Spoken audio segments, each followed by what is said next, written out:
One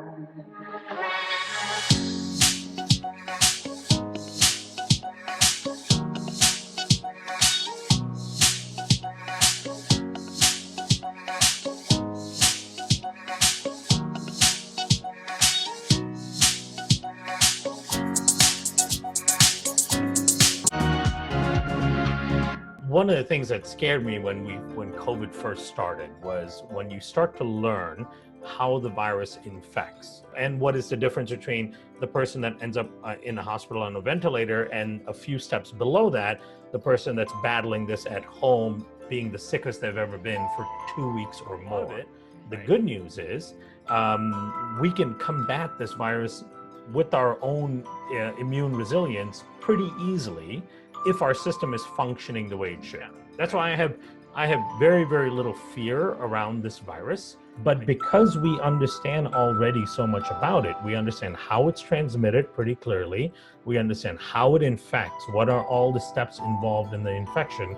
We understand what it means when you have a really bad go of it, meaning you've got a really bad response to it. And because we know what parts of the body control all of those defense mechanisms, you can really be well prepared should you ever come in contact with it. So the microbiome is going to be the next biggest revolution of science and medicine. It already is at the moment. Just by changing the ecosystem inside you, on you, and even around you, it can really profoundly impact your health in a positive way. You know, another reason I love these kind of programs is I'm basically taking, thousands of research papers worth of science in a conversation like this and boiling it down to the most important aspects that you really have to understand. Aloha mamas, and welcome to the CoronaMama Zoom Room. This show is brought to you by the Maui Mama magazine.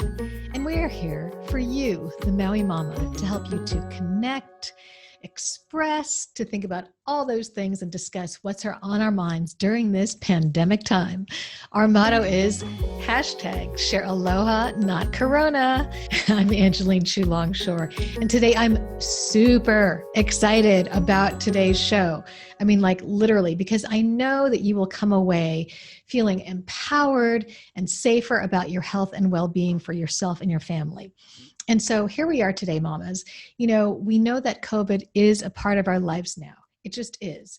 And, it is for the unforeseeable future. So before you get stressed about all that uncertainty, which I know that you have been stressed about, and we all have been stressed about uncertainty, I'm doing this show as a proactive mode show. We are going to get in proactive mode. And the fact is that we can do what Dwayne "The Rock" Johnson says is #control the controllables, right? One of the things that we can all do is just do everything we can to boost our immune system, antioxidants, taking our vitamins, staying hydrated. It goes back to a philosophy I have, my own two hands. We got to control the controllables. And in this case, we can control the controllables. My two-hand philosophy. So that's why we're focusing on proactive pandemic wellness and health. Because we know COVID's not going away, and now we are in endurance mode. That's how I see it. So we need to get our minds and bodies ready as if we were going to run a marathon. So when you run a marathon, you have to train, you have to condition, and that we can do with our minds and our bodies, right? As far as being proactive myself as a mama and as a former medical health producer in television in LA for NBC4 and Lifetime and Discovery Health and all these shows that I did, I am conditioned to research when I feel like I need to get in proactive mode. So I started researching, of course, COVID, and then I started researching COVID and what we can do about our immune health. And that, I found, relates to inflammation. Inflammation plays a huge role in how a person gets infected and then how it plays out, how bad it can get for a person who actually gets infected.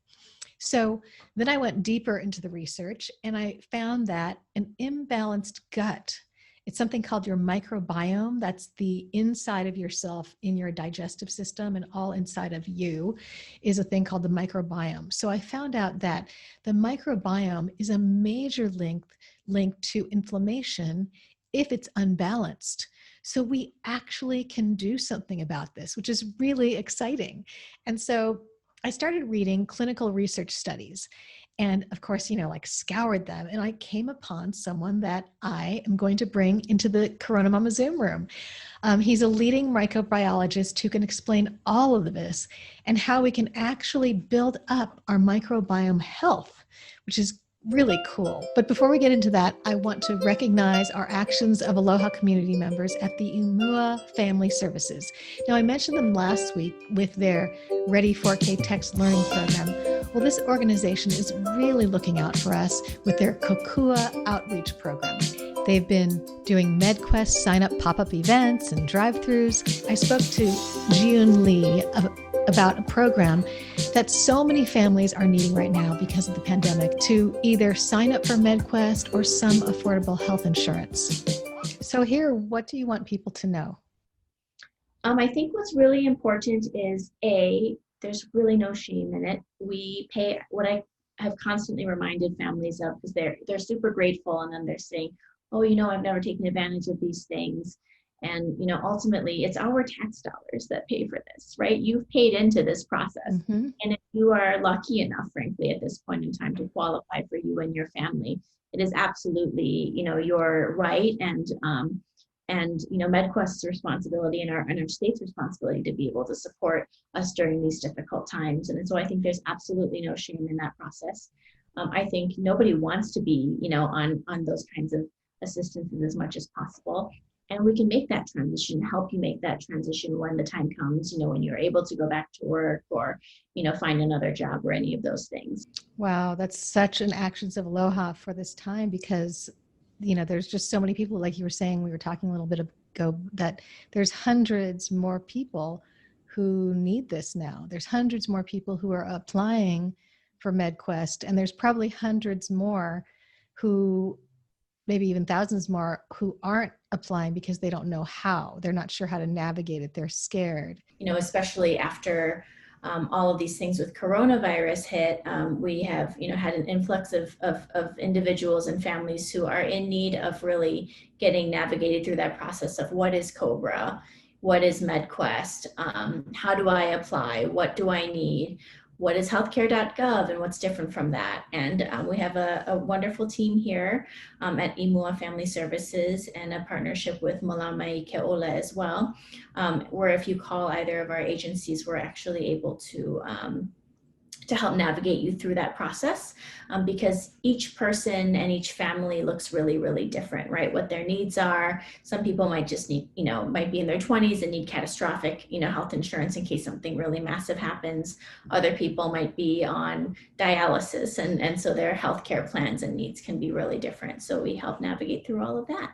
Knowledge is power in this process of really understanding this component and making sure that you're taking care of your family. And especially because we're in a global health pandemic, I think it's really, really important for all of us to keep our health in mind. With October 15th coming up and the islands opening up again, it's really critical for us to make sure that we're taking care of ourselves and our families.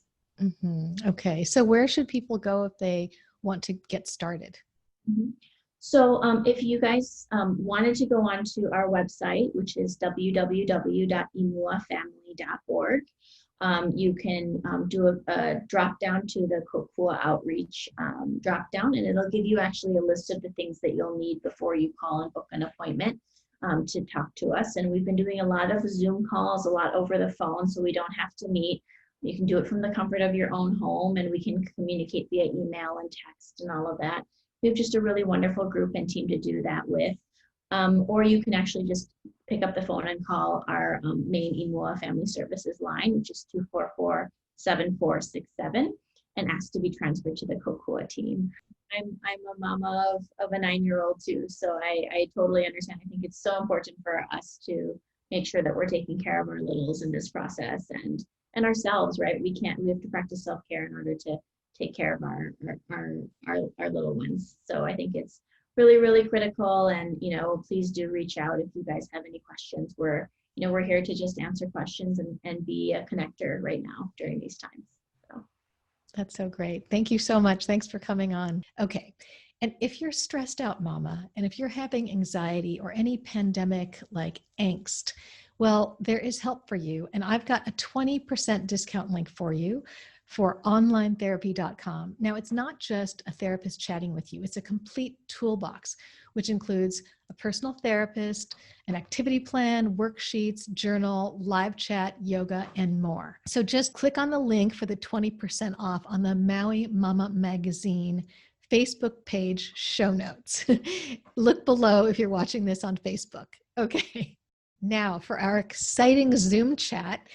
This is a leading researcher, Kiran Krishnan. And I have to say that he is so humble that I must tell you about him and his credentials because he's not one to mention them. He is a research microbiologist who is a frequent lecturer on the human microbiome at medical and nutritional conferences, also educating people through webinars, radio, and podcast programs. He's currently involved in 9 clinical trials on probiotics and the human microbiome. He's been hands-on in research and development on molecular medicine and microbiology at the University of Iowa. He's developed over 50 private labels, nutritional products for small and large brands across the globe. And this is just a portion of his bio, just enough for you to get the gist, right? So let's welcome Kiran into the Zoom room. Hi, Kiran. Welcome to the CoronaMama Zoom room. Hi, thank you so much for having me here. This is going to be fun. Yeah, I'm so excited. So introduce yourself to us first. Tell us about your family and then what you do. Sure, yeah. So I'm Kiran Krishnan. I'm a research microbiologist. I am surrounded in my household by 2 very precocious little monkeys. One is a 7-year-old girl.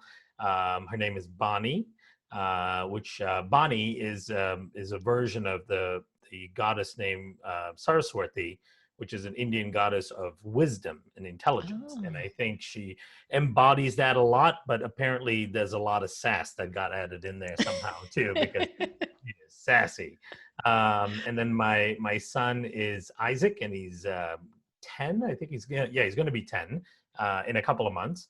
And he's a sweet kid, very emotional, very empathetic. And his name, Isaac, which we spell I-Z-A-K, actually means one who laughs, right? So, and sure enough, he's got this amazing sense of humor and can find humor in most things. And of course, because of COVID, we've spent a lot of time together over the last 7-8 months, which has its pluses and minuses, but more pluses, of course.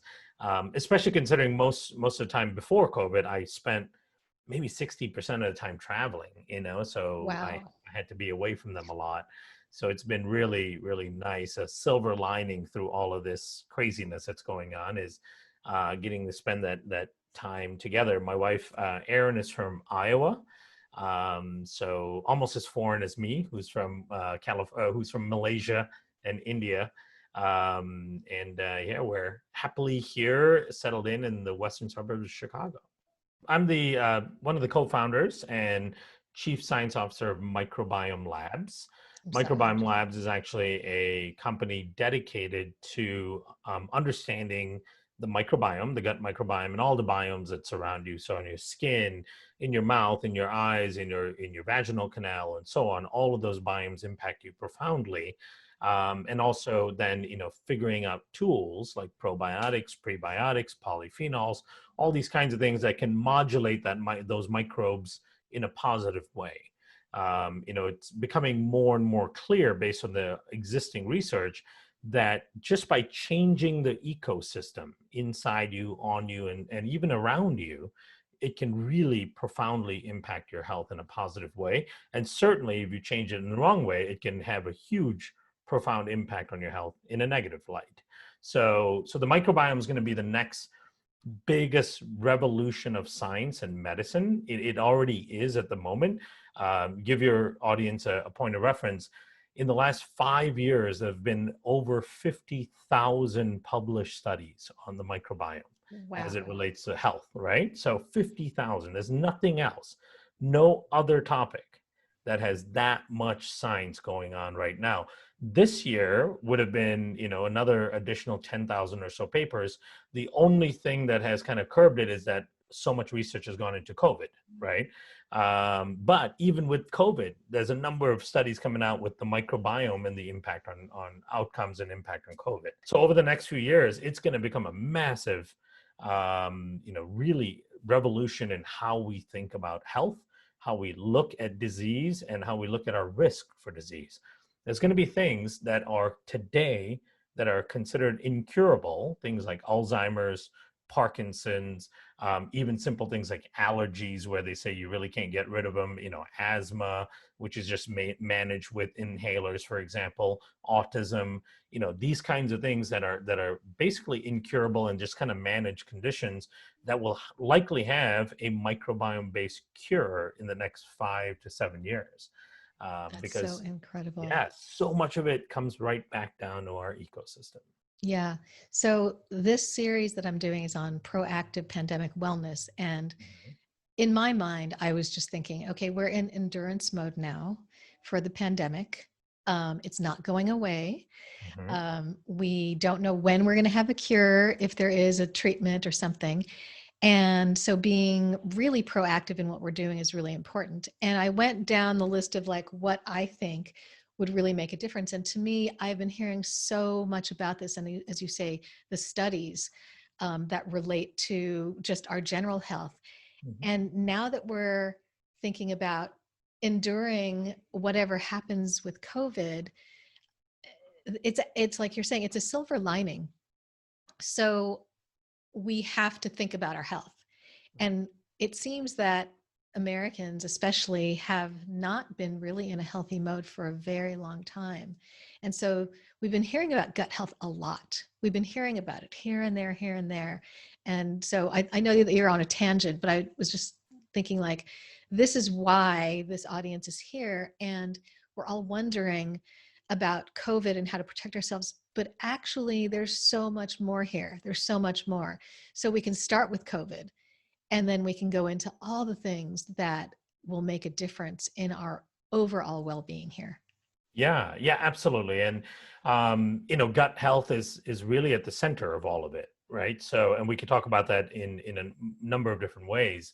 One of the things that scared me when COVID first started was when you start to learn how the virus infects through that ACE2 receptor, which I'm sure your audience has heard about. That made me nervous because when you look at the American population, we are flooded with ACE2 receptor expression because of our lifestyles and our health status, right? And we can talk about what are the things that drive that. So this particular virus has so many more targets to infect in us, in North America, and certainly in the US, than it does in many other regions of the world where they don't suffer as much of the same chronic issues, right? Wow. And ding, so, ding. yeah. And so, our vulnerabilities are far higher in general than certain other populations. Now, there are other parts of the world that have the equal risk, an equal risk that we do. But in particular, focusing on the US, we've got an, pretty high level of risk in our population based on how this virus infects and based on how it picks its targets in general. Now, a lot of it, the good news is we can combat this virus with our own immune resilience pretty easily if our system is functioning the way it should, right? So we know that still upwards of 40-50% of people that get exposed are completely asymptomatic and they're totally fine with it. So what is the difference between that person and then the person that ends up in a hospital on a ventilator, right? And what is the difference between the person that ends up in a hospital on a ventilator and a few steps below that, the person that's battling this at home, being the sickest they've ever been for 2 weeks or more, right? And the person that still has symptoms, 2 months later. And what is the discrepancy between all of those, right? Is it just pure luck? Is it genetics? Or is it your current condition? And so we could talk about that as well and just kind of give people an overview of what they can do. The good news is there's a lot you can do to be extremely resilient and protect yourself. That's so encouraging. Yeah. That's why I have I have very, very little fear around this virus. I do a lot of precautions. There are lots of things I wouldn't do right now.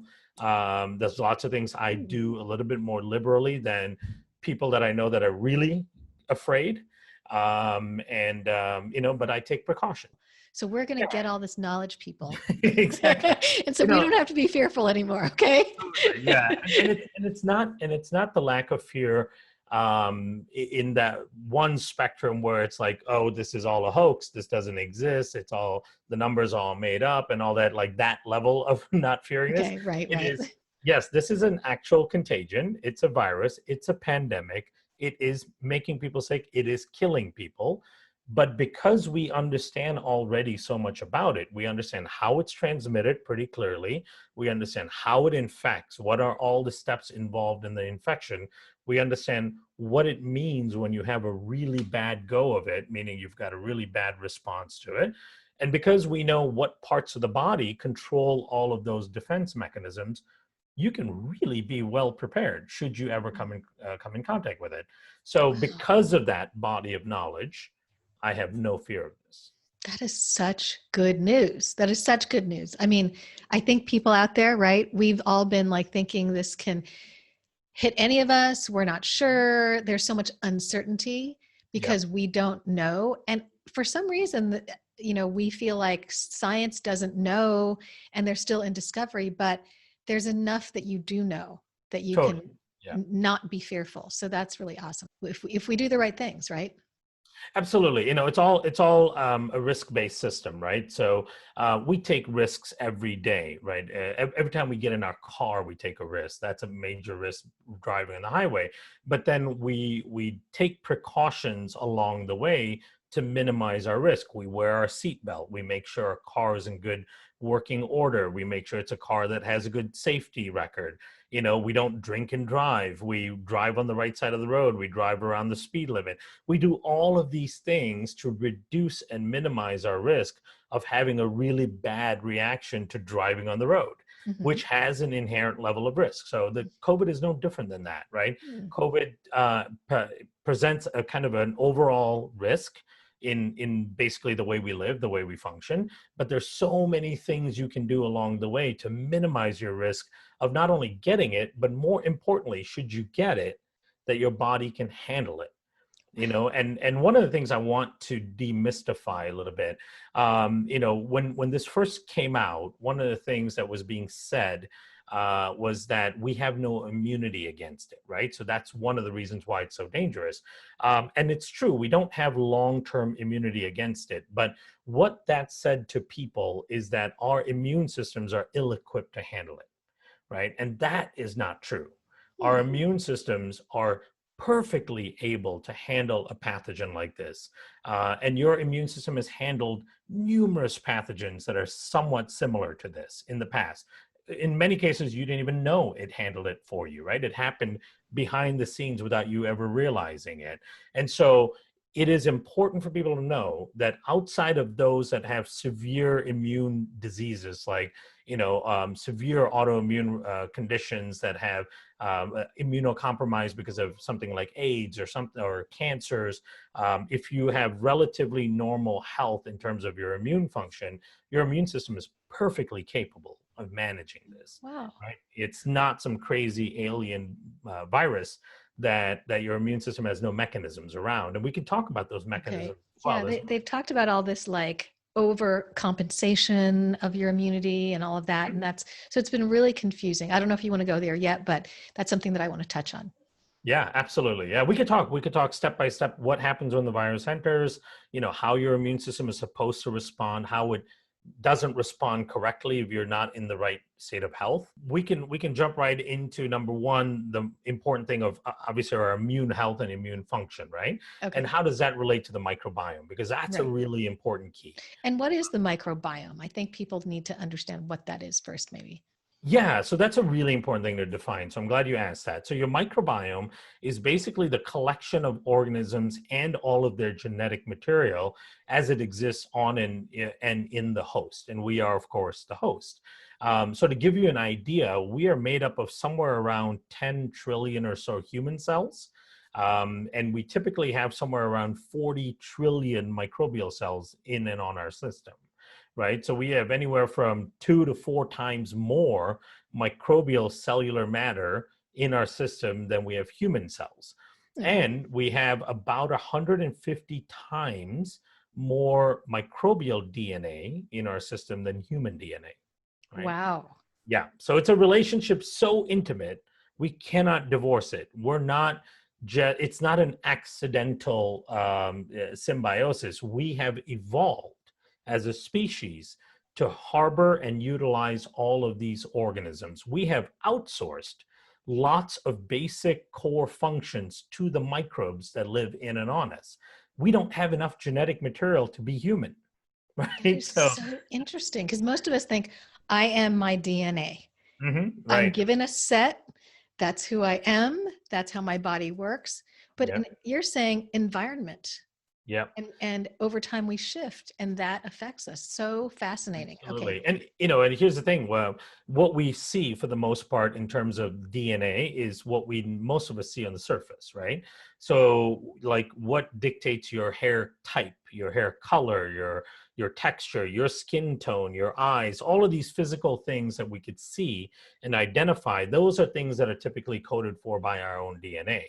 To give you an example of that, before the Human Genome Project launched in the late 90s, early 2000s, the scientists that were working on that estimated that we should have, as a human, about 130 to 150,000 functional genes, right? Because we are very complex characters, right? We do lots and lots of reactions inside of each cell every single minute of every single day. There's a lot of complexity to exist as a human.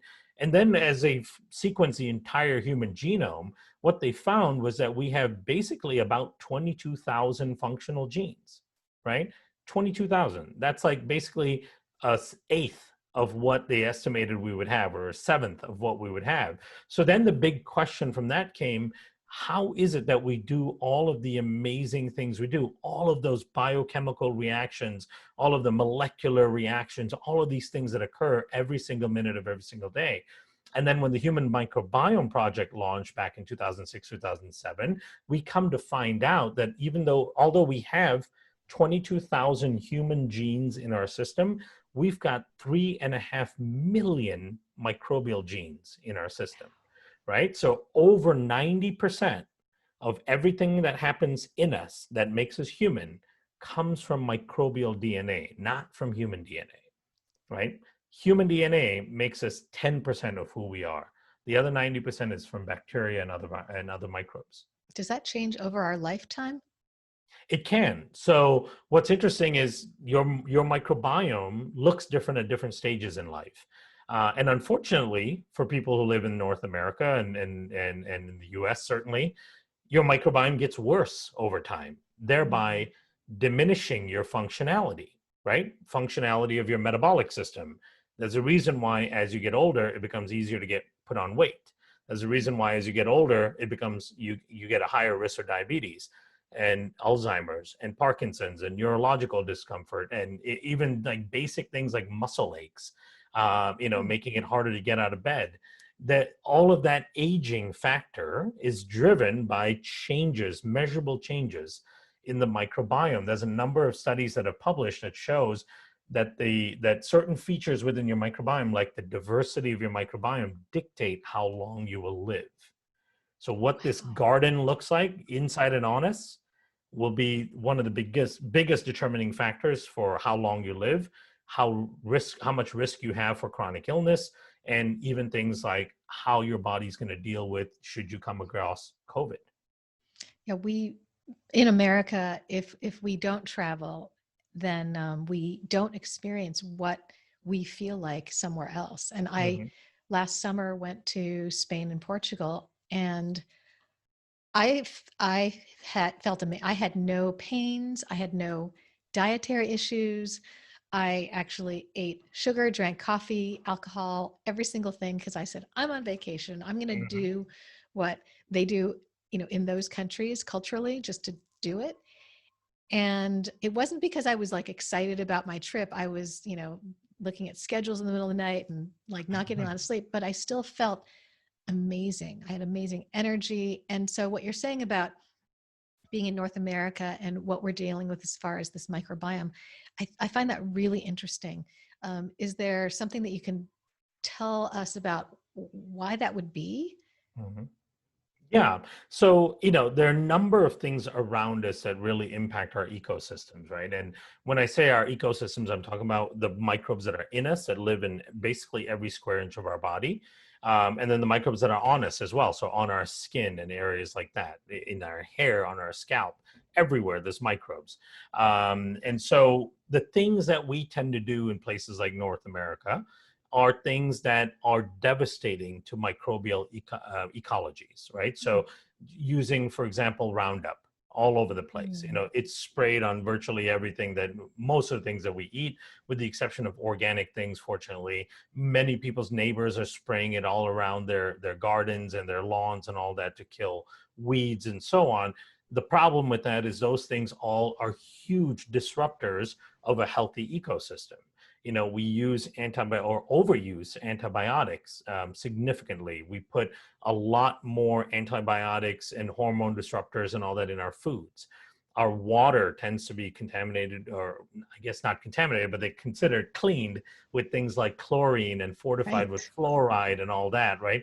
All of that has a huge disruptive effect on our ecosystem. So the air we breathe, the water we drink, the food we eat, the personal care products that we surround ourselves with, even things around our home, like the off-gassing from the glues in your carpet, and the material that lines like your couches to prevent stains, the stain-resistant stuff, paints, all the paints around us, all of these kind of chemistries really impact our system. And one of the things that we tend to do when we're on vacation in beautiful places like Spain and Portugal is we go outside, right? We don't want to sit in our hotel room, right? So we spend so much of our day outside. And because we spend so much of our day outside, we get all of the benefits of all of the positive microbial influences outside. We go for walks and hikes, and we might go to the beach in a place like Portugal or Spain. We might go for a hike in the woods. We might spend time around other people who are also coming in from many different regions, and you get an influence from all of their microbes. Just like we know now that we could potentially pick up COVID from all of them if we're all close together, the same way we actually exchange good bacteria, good viruses, and things like that as well. So that kind of engagement, that degree of being outside, all of those things have an impact. When you look at typical lifestyles of people in North America, we spend 80% of our time indoors, right? You would never go on vacation and spend 80% of your time indoors. You would be 80% of your time outdoors and sleeping, 6-7 hours, getting up and being ready to go. So those are all really big factors in how your microbiome gets influenced in a significant way. That is so fascinating to think that we, depending on who we are around, what's in our environment, that changes us as a being. But the microbiome is responsible for producing so many of the essential compounds that we need to exist as humans. So let's take the gut-brain axis, for example. So many people have heard that saying, the gut-brain axis. What's really clear is that the gut is directly connected to the brain. And in fact, microbes have complete access to your brain, meaning they can produce compounds like neurotransmitters and peptides and things that can influence your brain function. They can produce it in your gut, send it up the vagus nerve directly to your brain, and affect how you think, feel, and respond to things, right? So for example, neurotransmitters that are positive, like GABA. If you're somebody that doesn't sleep well, if you can't kind of wind down at night, you have a propensity for stress and anxiety. That's in part because of the inadequate production of something called GABA. And GABA is produced largely in the gut. and you need adequate amounts of GABA being produced by bacteria in order to be able to, at nighttime, start bringing your sympathetic system down, increasing the parasympathetic tone, and calming down and going and getting really restful sleep, right? And then that spirals out of control, because let's say you have inadequate microbes that are producing GABA. So now you are elevated in your stress. You can't come down, so the things that bothered you all day are still bothering you throughout the night. Now, because of that stress level, you're releasing stress hormones like epinephrine and norepinephrine. When you do that, it actually increases the growth of opportunistic pathogens in your system. Wow. Those pathogens then crowd out even more the good bacteria that are supposed to make GABA. So over time, your whole ecosystem is tumbling in the wrong direction. And it becomes harder and harder to manage stress, and it becomes harder and harder to sleep and relax, right? Now, when you look at things like sympathetic, parasympathetic, which I'm sure you guys have talked about, but just to give a quick review, those are two basically neurological tones in your body, right? So sympathetic is considered the flight or fight response, meaning you're heightened, your adrenaline is kicking in, and you're trying to get away from danger. That's the response if you were in ancient times walking down a prairie and you hear rustling in the grass and you think, oh, that might be a predator. I need to get the heck out of here, right? So you might get your body ready to run. Your blood pressure goes up, your vessels constrict, your muscles tighten up, you're ready to run. Now, people in the U.S. tend to be in that sympathetic tone too much, too hard, all the time. Yeah. When we don't even have dangers that are going to kill us, right? It's just a constant state. Now, the opposite to the sympathetic tone is the parasympathetic tone. The parasympathetic tone is known as the rest and digest component to it, right? The second part is really important because what I just talked about with the sleep cycle, that's part of the rest, but the digest is also really important because you cannot break down your food that you eat adequately and assimilate all the nutrients from it if your parasympathetic tone cannot be turned on effectively. When you're always in this heightened state, not only are you producing stress hormones that's increasing the growth of pathogenic microbes in your system, you're also negating your ability to digest and assimilate the healthy food and nutrients you're taking. So you're becoming nutritionally starved at the same time. Your cells are suffering. The mitochondria, the little powerhouses in each of your cell, are dying off slowly. It becomes harder and harder to produce energy. It becomes harder and harder to replace damage that occurs in your system. And overall, you start kind of dwindling down into this the state of more and more despair. And it becomes harder and harder to recover from things, right? So that's just one tiny example of how a dysfunctional microbiome could spiral you out of control. Just from not having enough bacteria that make GABA, you can end up spiraling into this state where you cannot rest, you cannot digest appropriately, you're always heightened, you can't sleep, so you're feeling always tired, you're losing alertness, you're losing cognitive function, meaning memory loss is occurring, short-term and long-term memory loss. Your ability to analyze things and work your brain effectively is getting diminished. And then because you are more anxious and producing stress hormone all the time, you've got more pathogens growing in your system. Eventually, those pathogens will compromise your immune system, will create long-term inflammation, and that sets you up for chronic illness, right? So that's just one dysfunction. This totally explains what I call my pandemic poundage, how I've gained weight. Because since the onset of the pandemic, I, of course, was very stressed. So I wasn't sleeping. So I wasn't resting. I wasn't digesting. I'm more inflammatory in my whole body system. And I've gained weight. So there's a big obesity piece to this too. Totally, right? yeah. Yep. Because here's the thing, as those opportunistic microbes start to grow, one of the things that they do cause is they start causing inflammation in your gut lining, right? When you start getting inflammation in your gut lining, what happens is your gut becomes leaky. And most people have heard of leaky gut. So now your gut is leakier. And so what's happening is toxins and all that from your digestive tract that are supposed to be contained within the tube in your digestive tract are now leaking into your circulation. right? And one of the things that occurs when it leaks into the circulation is it bumps up chronic inflammation and actually swells your fat cells.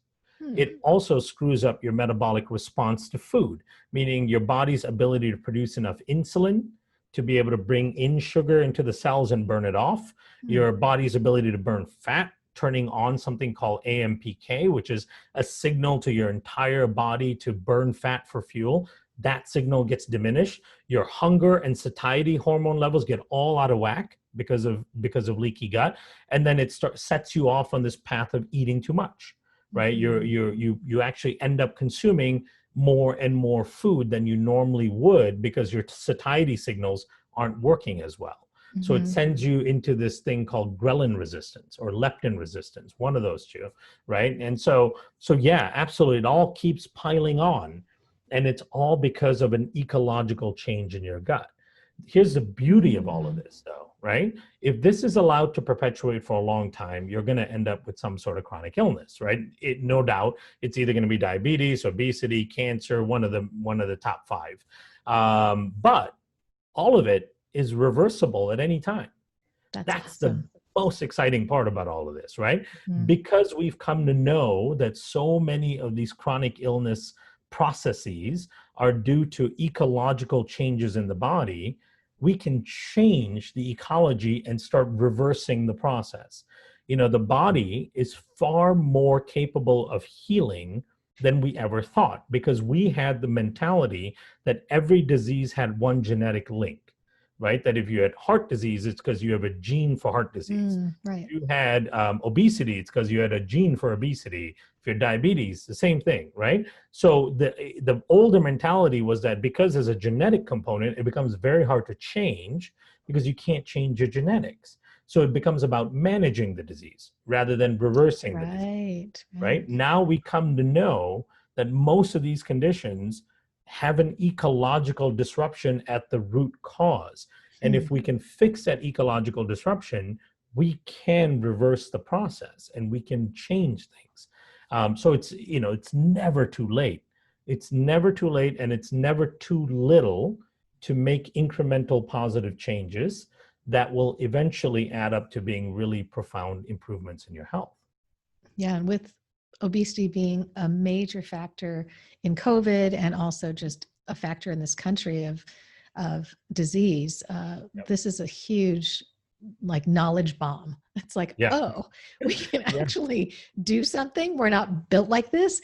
And hormonally, I know a lot of women are seeing children and themselves just gaining this turgidity. Like we walk around like the Michelin Man, like what's going on? Why are we so full of fluid or whatever it is? Right. And I know a lot of women I talk to are this way. So it's really our microbiome. It's our environment inside of our gut. Yeah, that is fascinating. Yeah, and let's tie it all back to COVID risk, right? Because you brought up a really important point. When we look at COVID mortality rates, if you're diabetic, you have a 10-fold increased risk of dying from COVID than non-diabetics, right? 10 times. That's massive difference. It's not 50% more, 100% more. It's 10 times more. Crazy. And if you're obese, it's somewhere around 7.5, 8 times more if you're obese and not diabetic. If you have heart disease, hypertension, all of those things increase your mortality risk 4 to 5 times more than someone your same age that does not have those underlying risk factors. So what is it about those conditions, right? That's the really important question.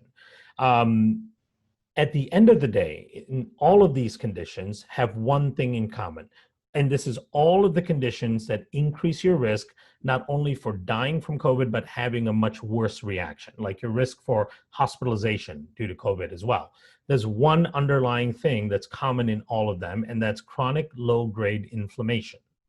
All of those conditions are cemented in this physiology of having chronic low-grade inflammation, right? Heart disease, diabetes, all of those things, age, right? Age is another risk factor for COVID.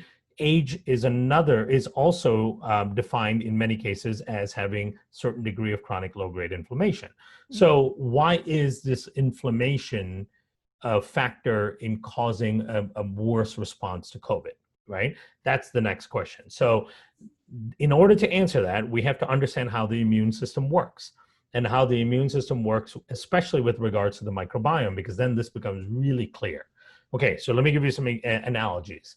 So the immune system is this highly complex system with lots of different types of cells that can defend you against a lot of different things, right? And we've got two major parts to the immune system. One is called the innate immune system, and the other is called the adaptive immune system. The innate immune system is like the fast-acting part of the immune system. It acts within hours of something new entering the body. It gets to the site of action quickly, and it starts killing stuff that's in that area that may have invaded the body. So it gets there quick, and it's very disruptive, right? Destructive. The adaptive immune system is far more of a precision tool against that specific pathogen.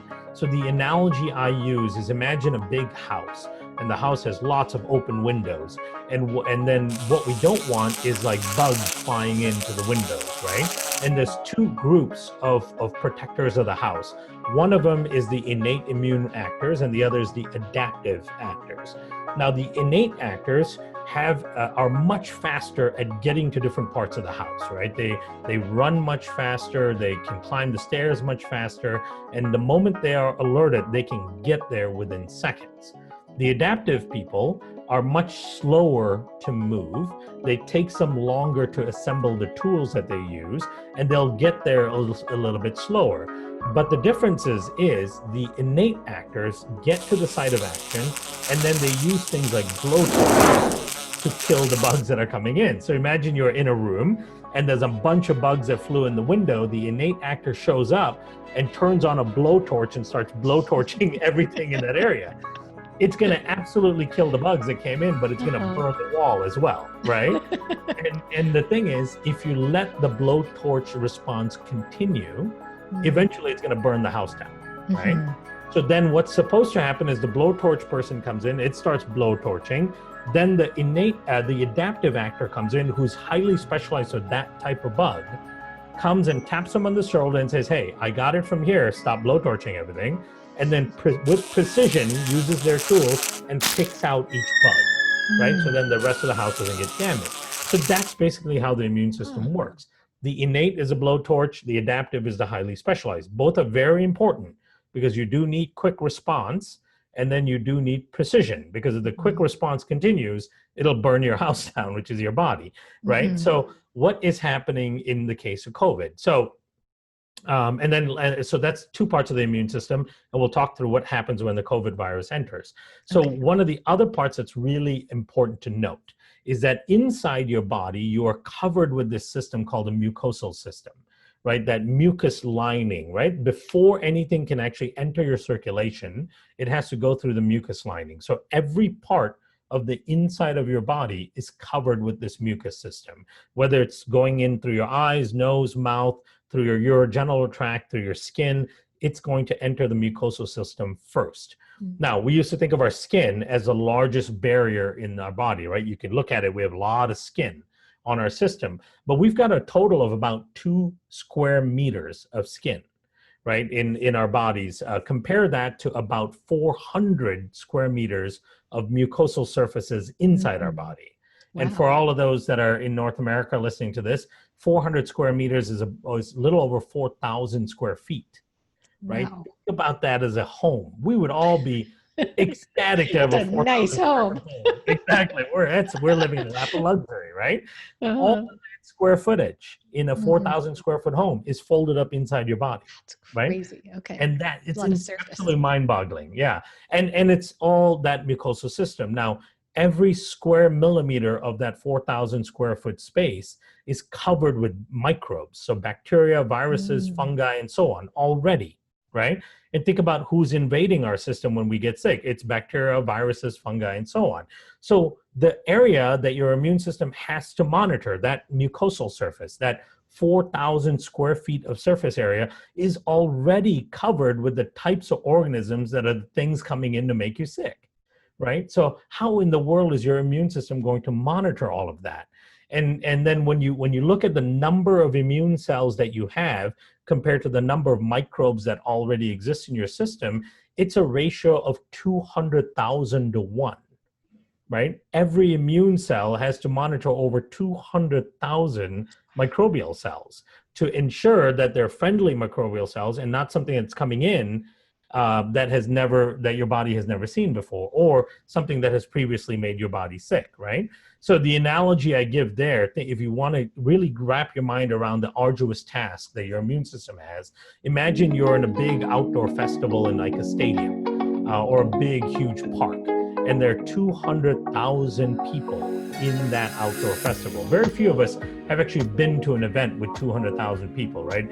30,000 people is a massive event. So imagine a massive event with 200,000 people. Out of that, 5 people are potentially harmful to the rest, meaning they've got some ill intentions, they've got some things with them that could make other people harmed or sick in some way.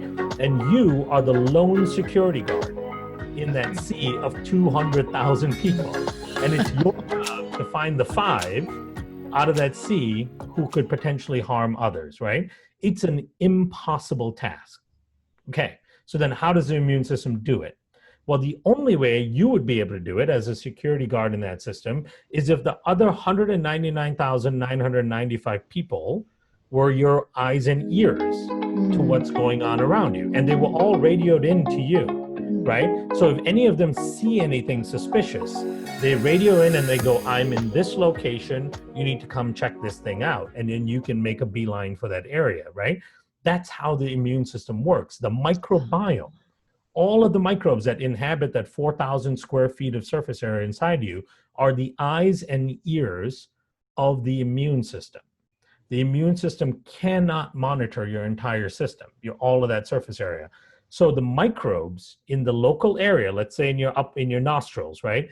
If the virus enters in and gets into the mucosa in your nasal passage, the microbes, the normal microbes that are in that area, assuming you have the good microbes, what they're going to do is sense that change in the ecosystem, and then they're going to signal to your immune system that, hey, something weird is here, you need to come check it out.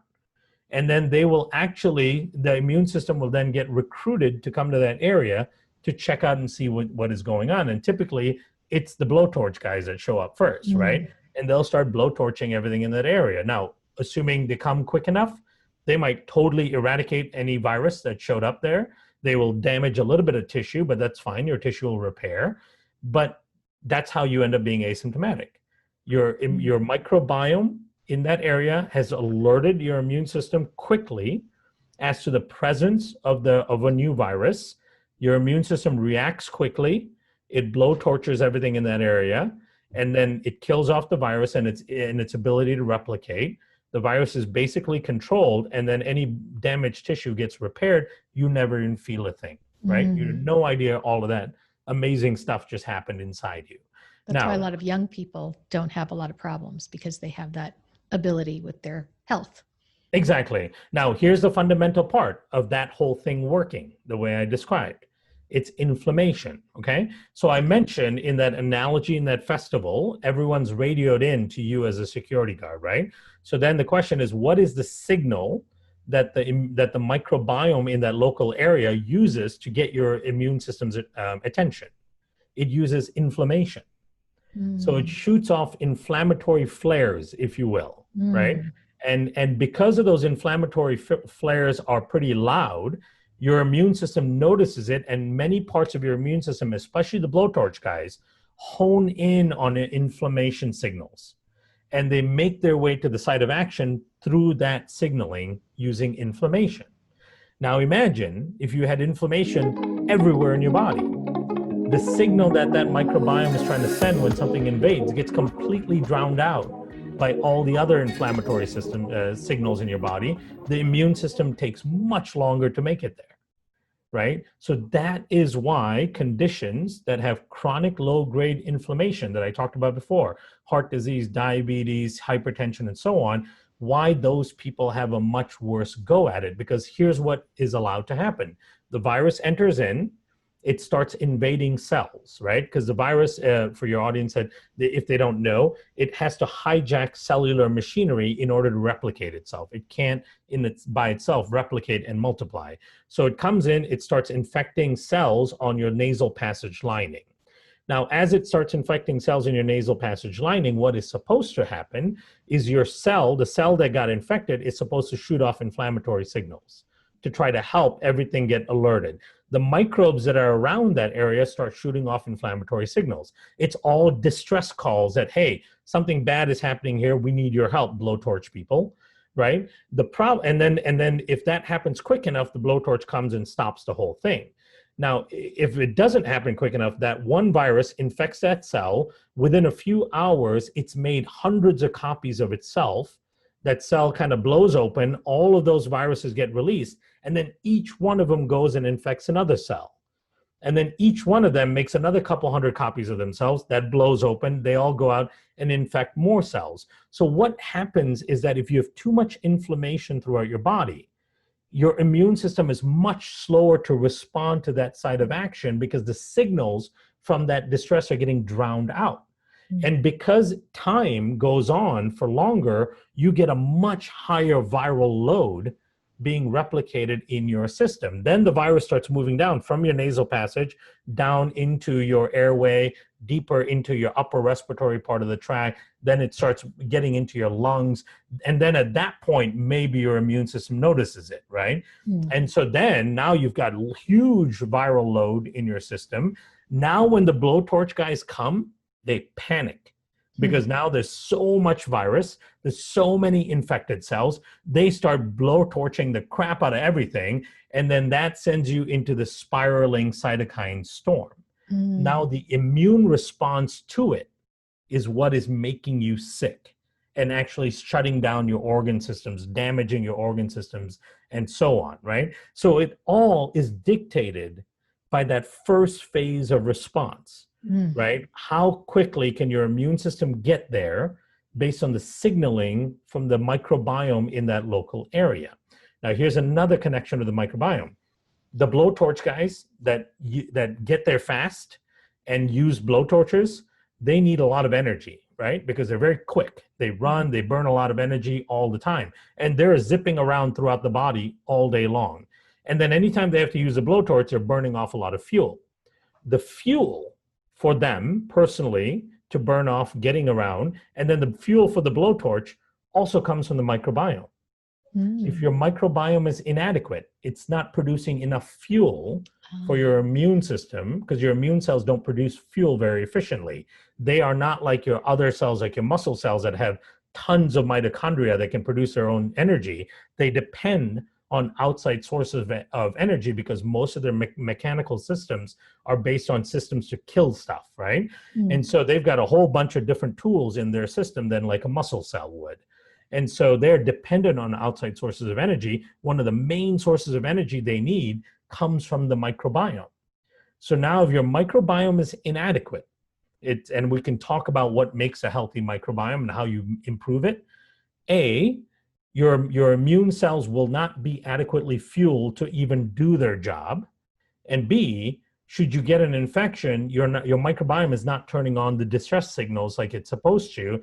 And any virus or bacteria that enters the system is allowed to replicate much more frequently, much more robustly, so that you end up with a much larger viral or bacterial load of whatever pathogen's entering the system. So in the cases where people are overweight, diabetic, older, and they have dysfunctional microbiomes, they also end up having high degrees of low-grade inflammation. They have compromised immune response. And another tie to that is compromised microbiome leads to leaky gut. Leaky gut is the biggest source of chronic low-grade inflammation. So a compromised gut messes up your immune response and makes your gut more leaky, makes your body more inflamed. It's like a whole circle. It's a big circle, yeah. And so it's all connected. I mean, there are studies by the American Diabetic Association showing that leakiness in the gut and a dysfunctional microbiome is the primary driver of the development of type 2 diabetes and obesity. right? That's the primary, root cause driver.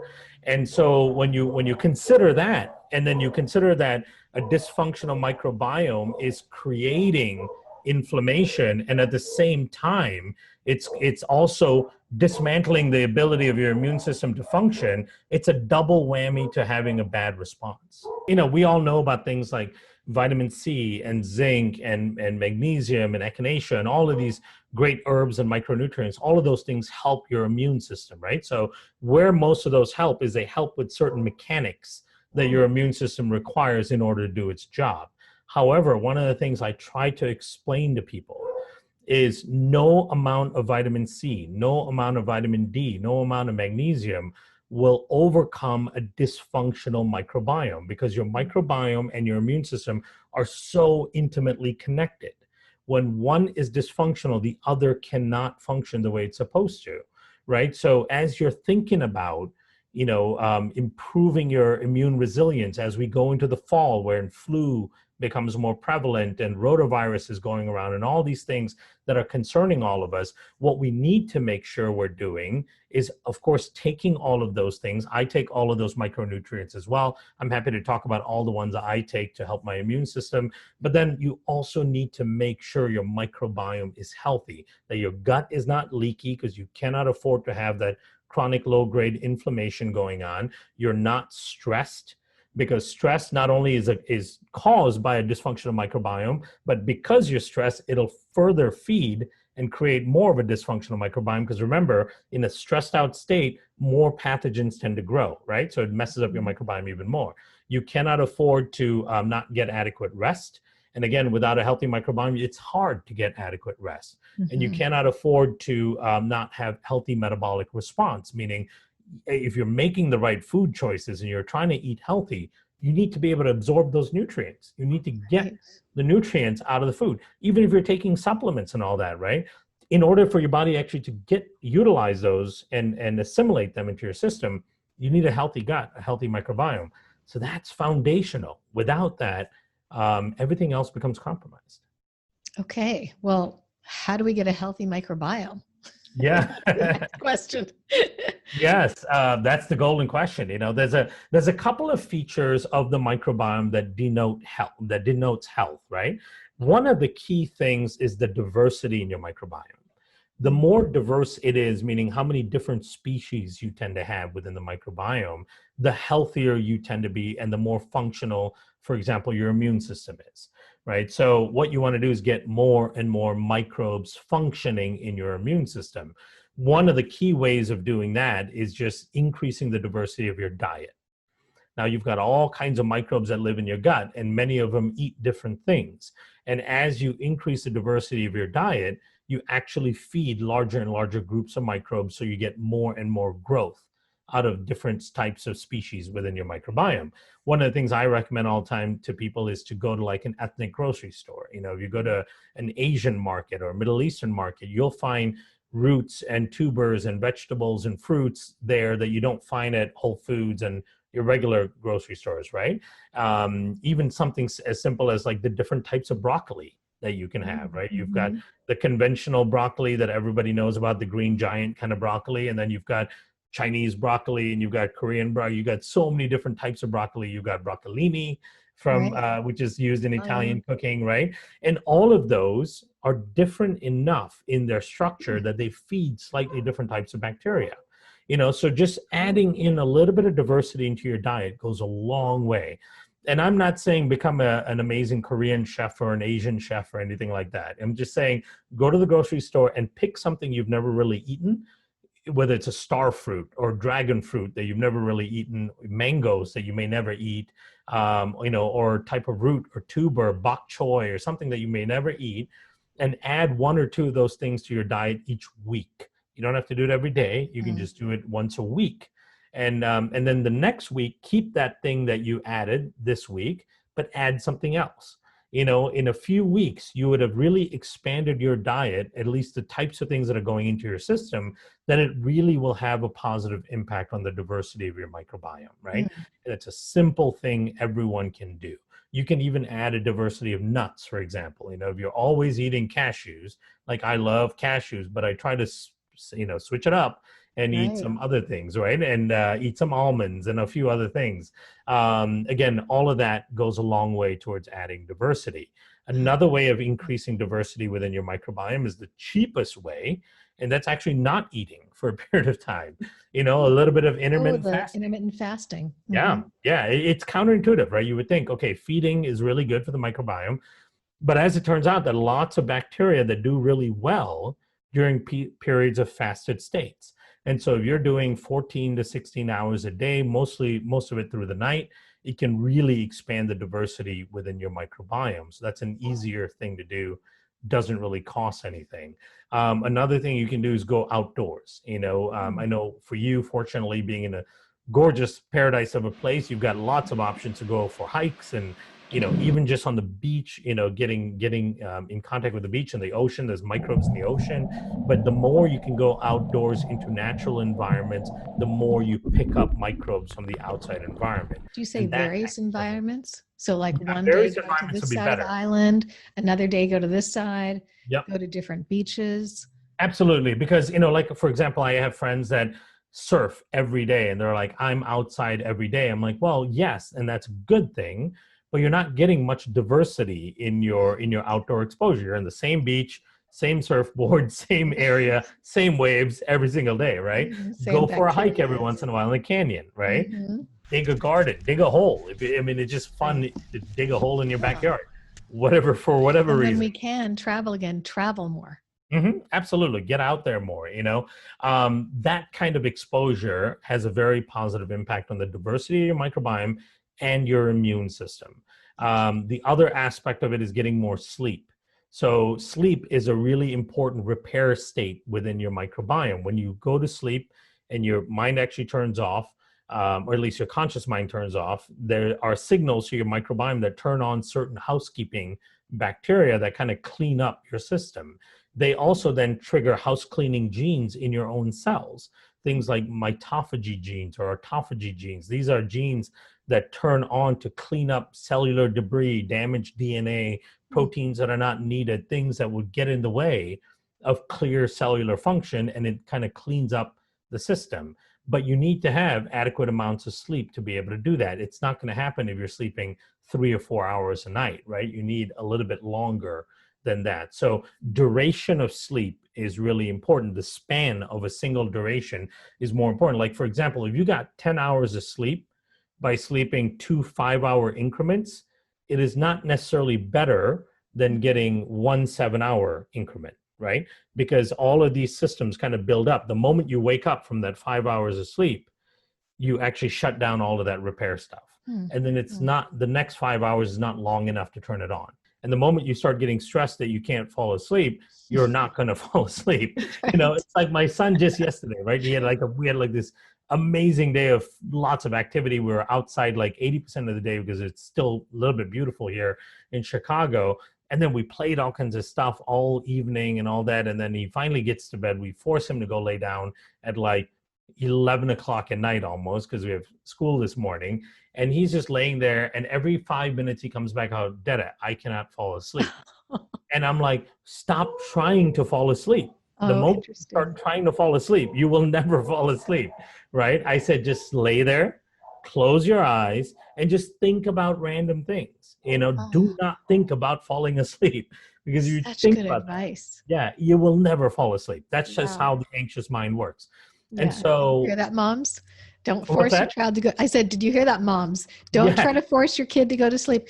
Just let him imagine, keep his eyes open, tell him to keep his eyes open. And then I love what you said about the house cleaning, mamas. When you need to go to sleep, think about it as cleaning our house. We are always cleaning, but we need to clean in here. So that's super important. Sleep and cleaning.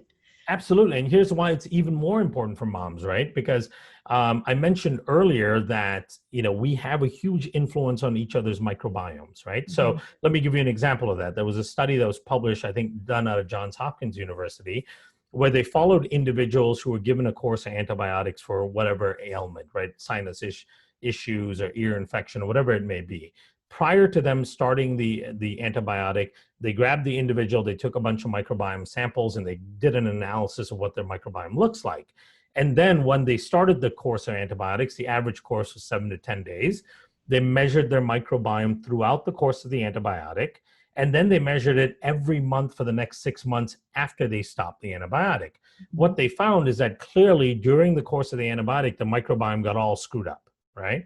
Now, they found that that same screwed up microbiome was present upwards of 6 months after stopping the antibiotic, right? But here's the crazy, profound thing about this study, because there's been other studies that have shown the same thing. But what was different about this study is they also followed the microbiomes of people that lived with the individual in the same household that did not take the antibiotics, and they found that they had the same disruption in their microbiome as well, right? Mind-boggling. That is mind-blowing. Totally. Because when we all live in the same household, we have this microbiome cloud, if you will, that exists in that ecosystem, right? We're putting out bacteria from our system all the time in many different ways. I mean, you think about dust, if you don't dust for a day, you get a decent layer of dust in your system. What is dust? 90% of the solid matter of dust is human cells, right? So human skin cells and other cells.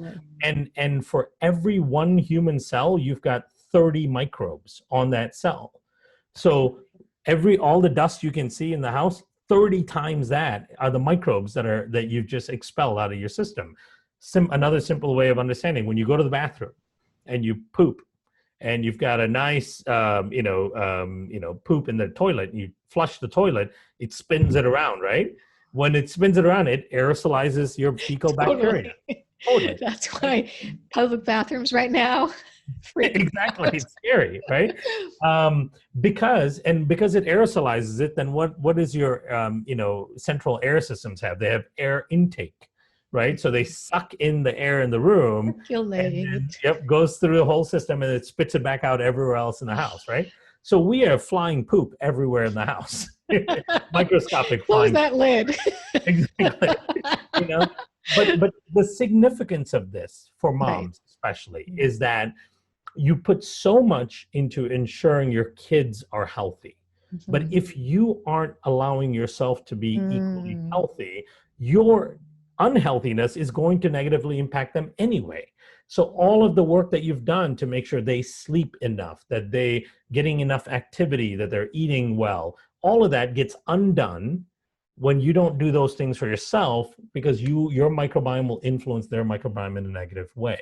I just got chills. It's a community, right? We are a community. If you lived with a roommate, if you're not a mom or dad and you're living with some roommates, if your roommate is somebody that's just eating fast food all day long, not taking care of him or herself, and you're trying to be healthy, that roommate is going to have a huge impact on your health. Right. So and you're not intimate with them. The study did not just test intimate partners. So we're not talking about just coital exchanging of microbes. We're talking about platonic people as well. Right. So workplaces. I'm thinking of the newsrooms I used to work in and how unhealthy those people were. Oh my God. Yeah.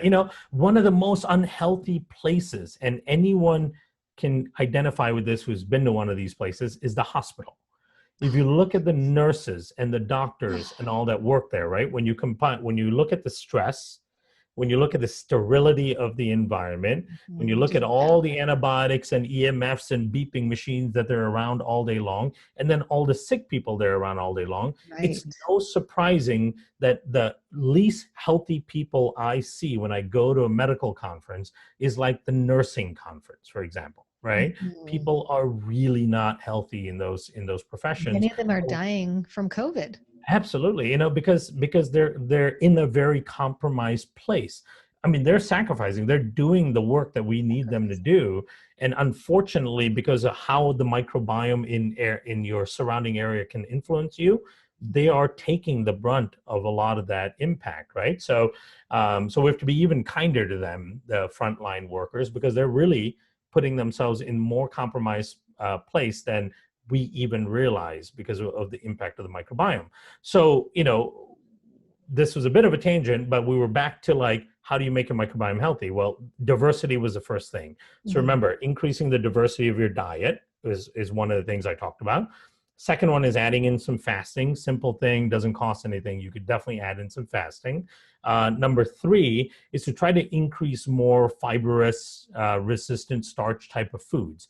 Lots of really important bacteria in your large colon require those kind of foods to proliferate, right? So they like things like sweet potato or cassava, or in Hawaii, taro, right? Taro root, for example. It has so much potency to it because a lot of the starch that's in there, you cannot digest. It feeds these important microbes in your large bowel.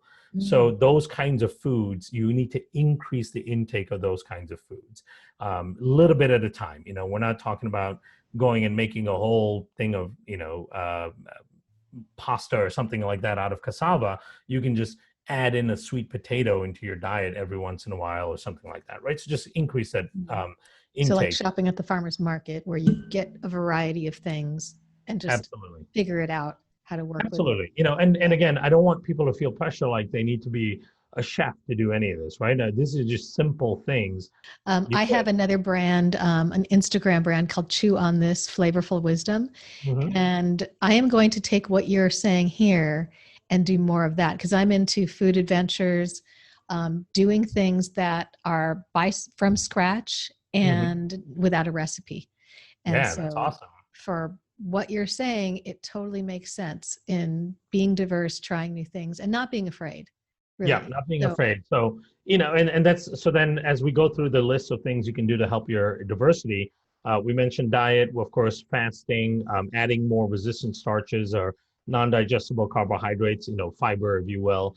And then we talked about going outside more, being in different types of nature environments, you know, the beach, the hikes in the woods, spending some time in, you know, areas like gardens and so on, like botanical gardens, where there's a lot of plant diversity. All of those things help. Just having your windows and doors open at home more often will help. Now, I know people in the West Coast right now are struggling with tremendously bad air quality. So this is not a great time to have all your windows open, but imagine once that's passed, try to get your windows and doors open more because there are microbes flying in from the birds and the squirrels and all that are nearby. They will fly in and increase the diversity. So really don't use air conditioning if you don't have it. If you don't have to have it, it's better not to have. We try during the day on nice days here in Chicago to just have all the windows open as much as we can. And then at night we close them to cool the house down a little bit. We're such a sanitized society. Absolutely. So then that's the next tip, right? The next tip is on increasing your diversity is stop sanitizing your home. You know, we do not need to you know, sterilize our home, our surfaces. Sure, if you want to sterilize the toilet, go ahead and do it. If you want to sterilize like the shower part of it, fine. But most surfaces in your home do not need to be cleaned with Clorox and chlorine and all that, right? That anything that says kills 99.99% of germs is not what you need in order to keep your house clean. And there are studies show that there's a big difference in the outcome of kids' health in houses that use chlorine-based cleaners versus ones that don't, right? So we don't need it. Like what I do, for example, we use a cloth and water and then a couple of drops of essential oil for some smell. And that's how we clean most of the surfaces in the house. Not even vinegar or anything like that? Or? Not even vinegar or anything. Nothing that really affords any major killing. Now, if I brought home a raw chicken and we're cutting it on the counter and there's some chicken juice, we're going to Clorox that because you don't want salmonella on there, right? If you had raw beef on the counter or something like that and you've got some of that beef juice, you want to Clorox that to make sure you're not contaminating your kitchen. But for the most part, most surfaces in our house are not cleaned with antimicrobials. We need to build a little bit of a microbial ecosystem in your home. And that becomes really important to your overall health and your microbiome as it is with your kids' health as well. So that all of those things lead to an increase in diversity, and they are simplified things.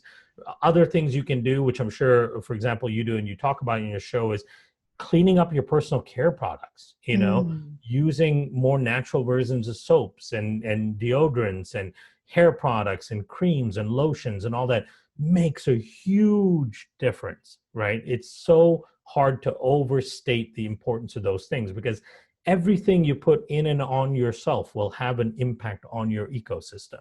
And when your ecosystem is impacted negatively, it will have an impact on your health and wellness, right? So just think about a house plant, right? What of your personal care products would you not pour into the soil of the house plant?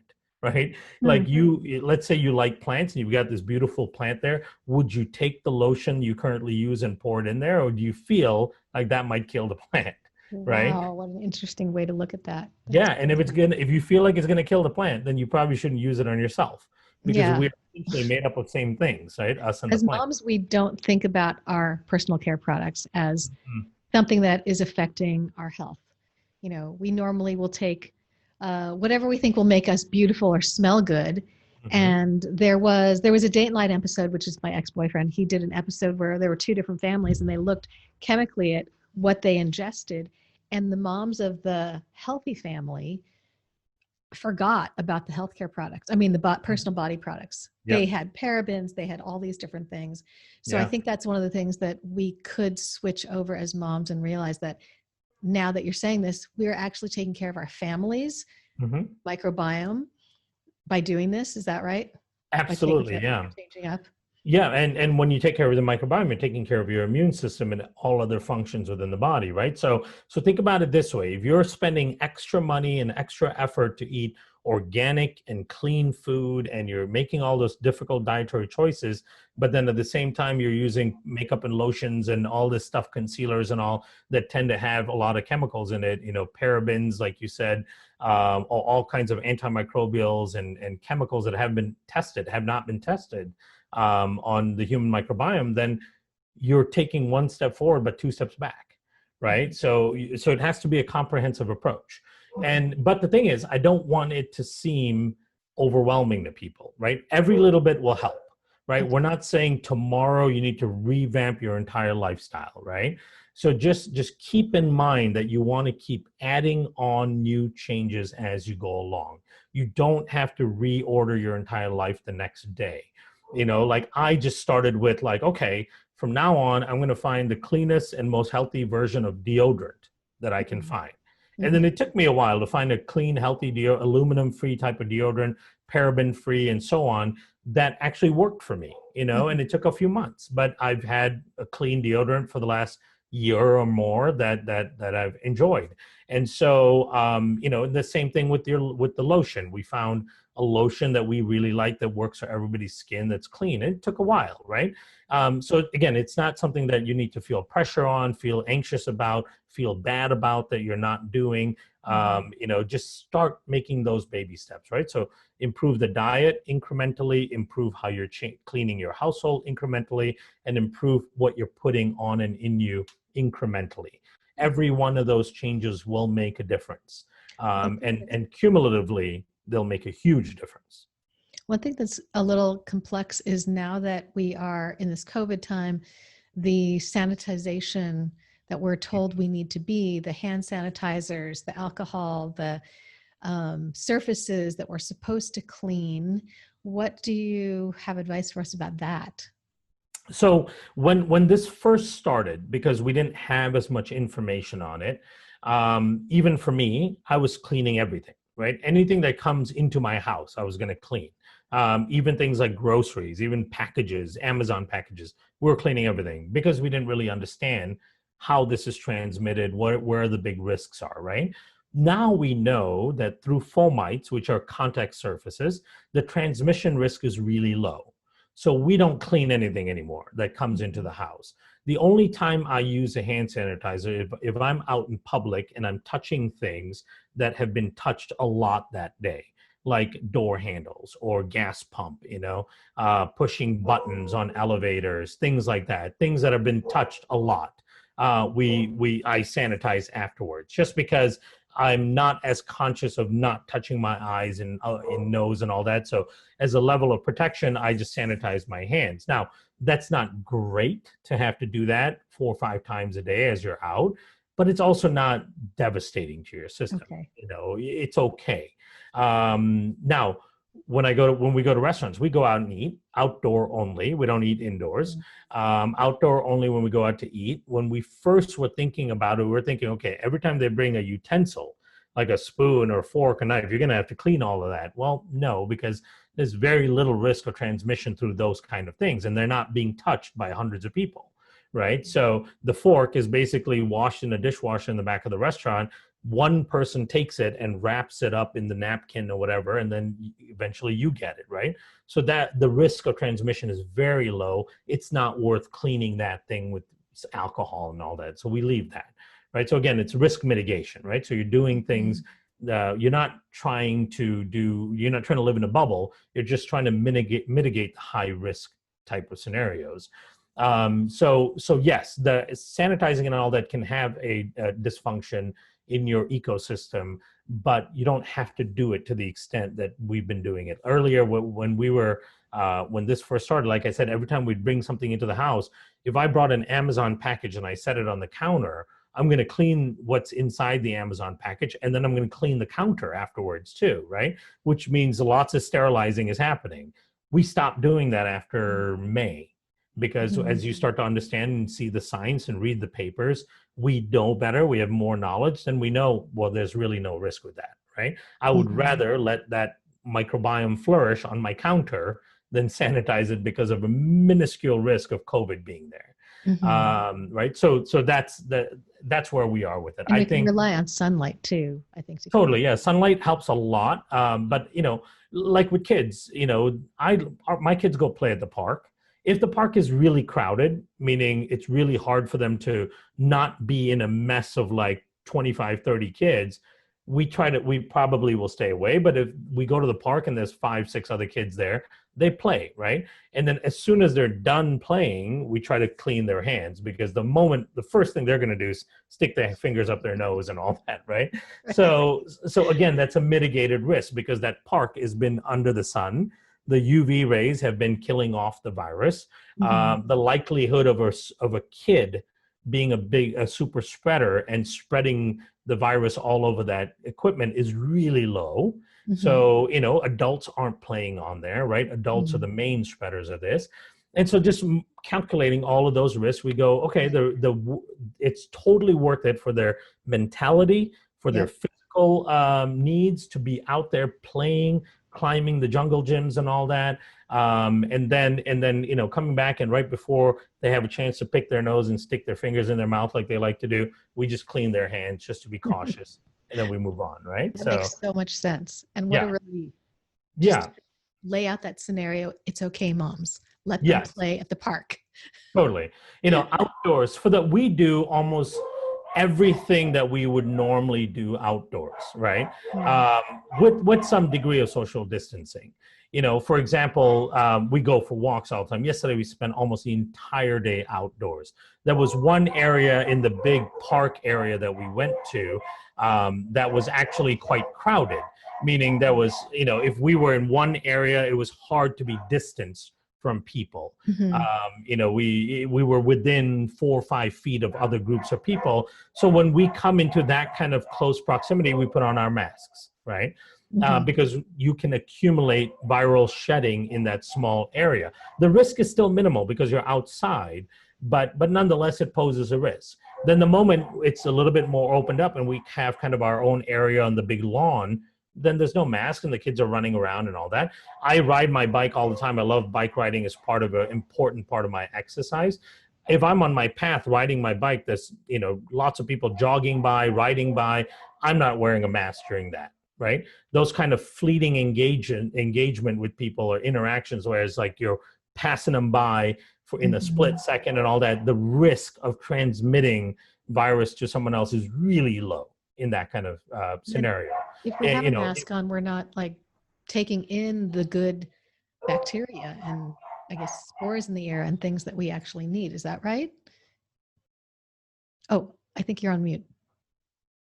Yeah. So, it will reduce your exposure to good stuff as well, right? But your skin and all that is picking up a lot of bacteria and so on. So being outside is still a positive thing. And then of course things are still going in through your eyes and ears and all that. So you're still getting exposure. You're getting your vitamin D from being out there in the sun. So you're getting positive exposure still.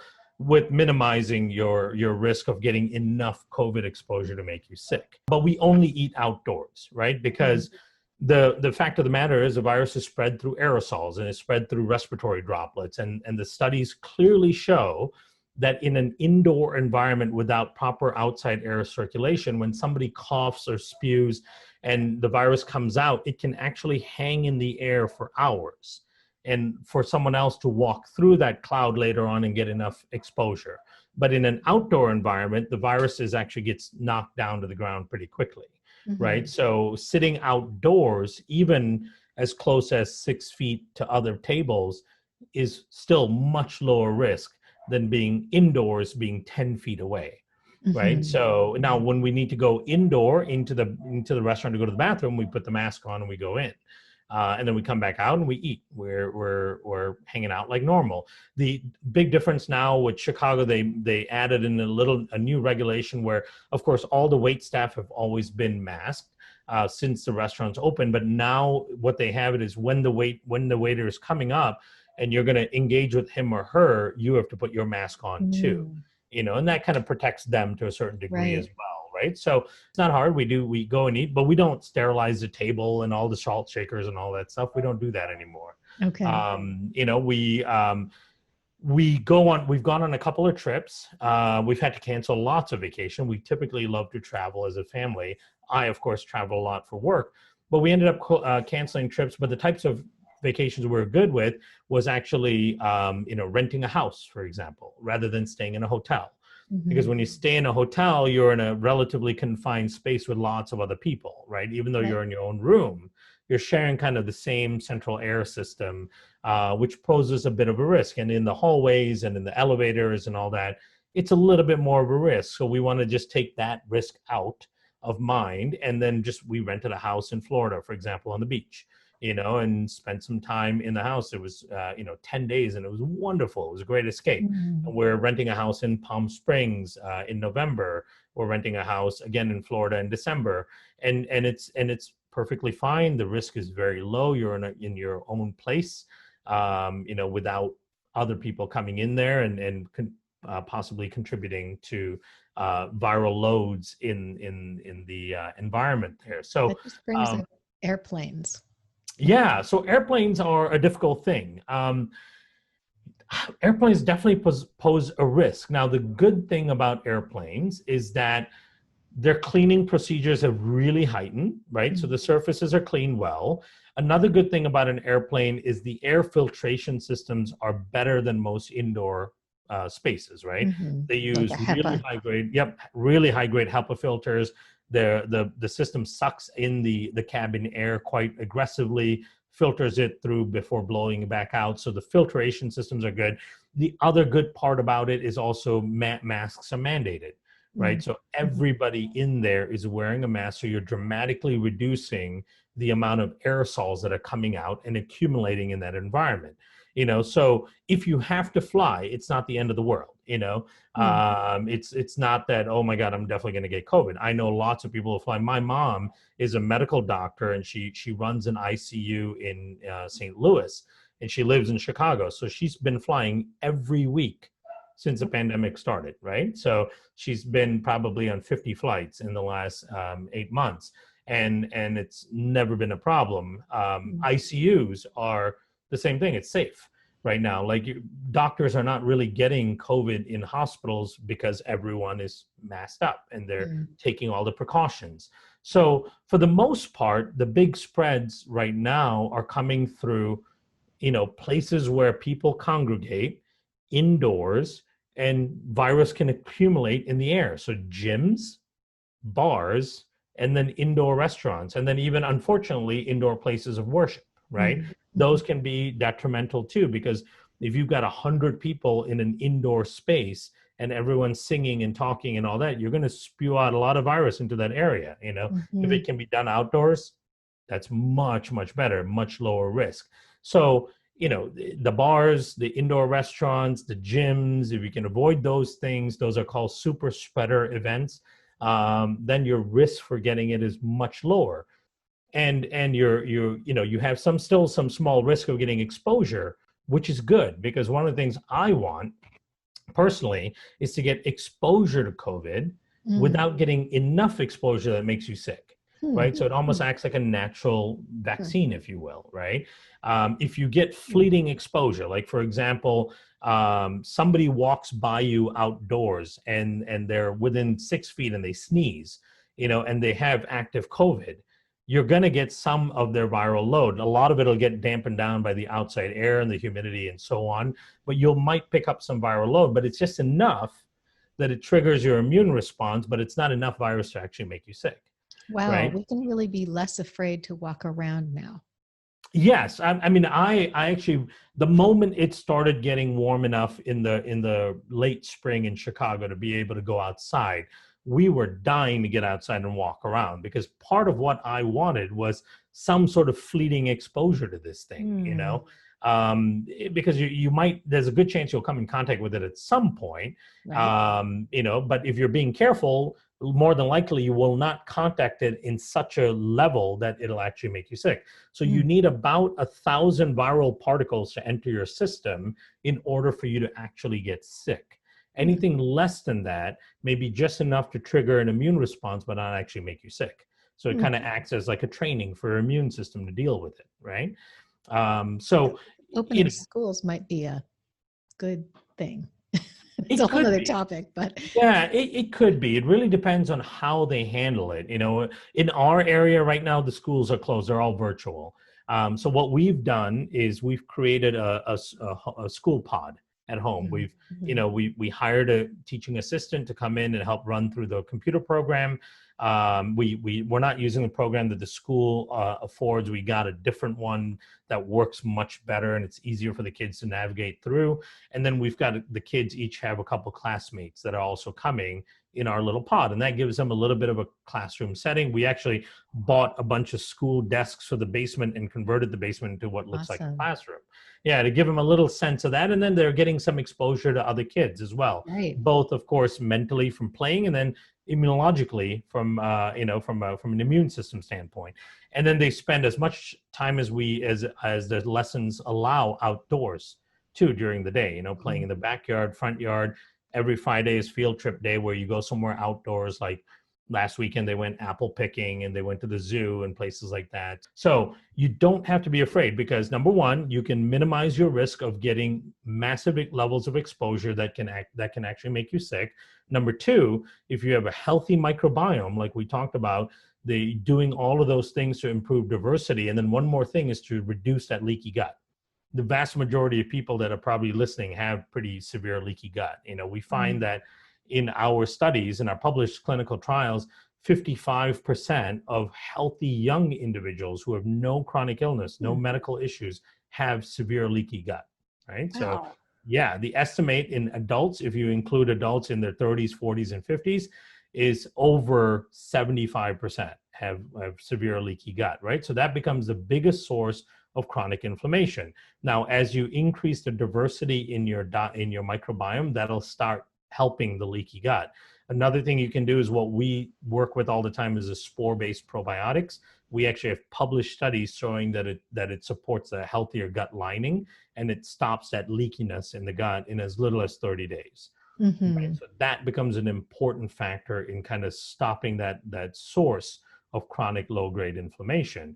And then on top of that, you take your micronutrients to help the nuts and bolts of your immune system. So I take, for example, about 2,000 milligrams of vitamin C a day. Yeah, wow. I feel so much more equipped with this information. And just thinking about all that you said, it seems that if we go back to what Mother Nature has given us, there is all of that Mother Nature wisdom, to be outdoors, to do the things that we used to do, not be such an indoor clean phobic society, which we think of as modern. We think of as, the modern technology and the modern way, but actually there's so much wisdom in nature. I'm wondering if you would want to do a lightning round just so we get a little personal insight into your health practices, because we know that you know everything that you've seen in the science world. So I think it'd be fun. So I have a few questions here and we can just go through them really quick. Okay, so what's your favorite healthy breakfast, lunch, and dinner? Okay, so I most of the time I don't eat breakfast. So my favorite healthy breakfast is skipping breakfast, but I love breakfast food, right? So if I was to eat breakfast, like if we go on vacation, one of the things my wife and kids love is breakfast. And so if we were to eat breakfast, I would be eating something like French toast, which is not great for you. But I'm like, if I'm going to eat breakfast, I'm going to eat breakfast, you know? So fortunately, that doesn't happen very often. But if I'm going to sit down and eat breakfast, it's going to be Might French as toast. well. Yeah, being from India and being of Asian descent, for me, lunch and dinner and probably even breakfast is any kind of Asian food is just I'm always craving it. You know, Chinese, Thai, Vietnamese, Indian, you know, curries. I need a lot of flavor on my palate, and so I'm always craving some form of Asian food. Now, guilty pleasure food that I crave and I try to have it once, you know, maybe once every like 8-10 days is like a nice big burger and some fries. Ooh. You know, a burger and fries, like, you know, every like 8 to 10 days, I just start craving a big fat burger.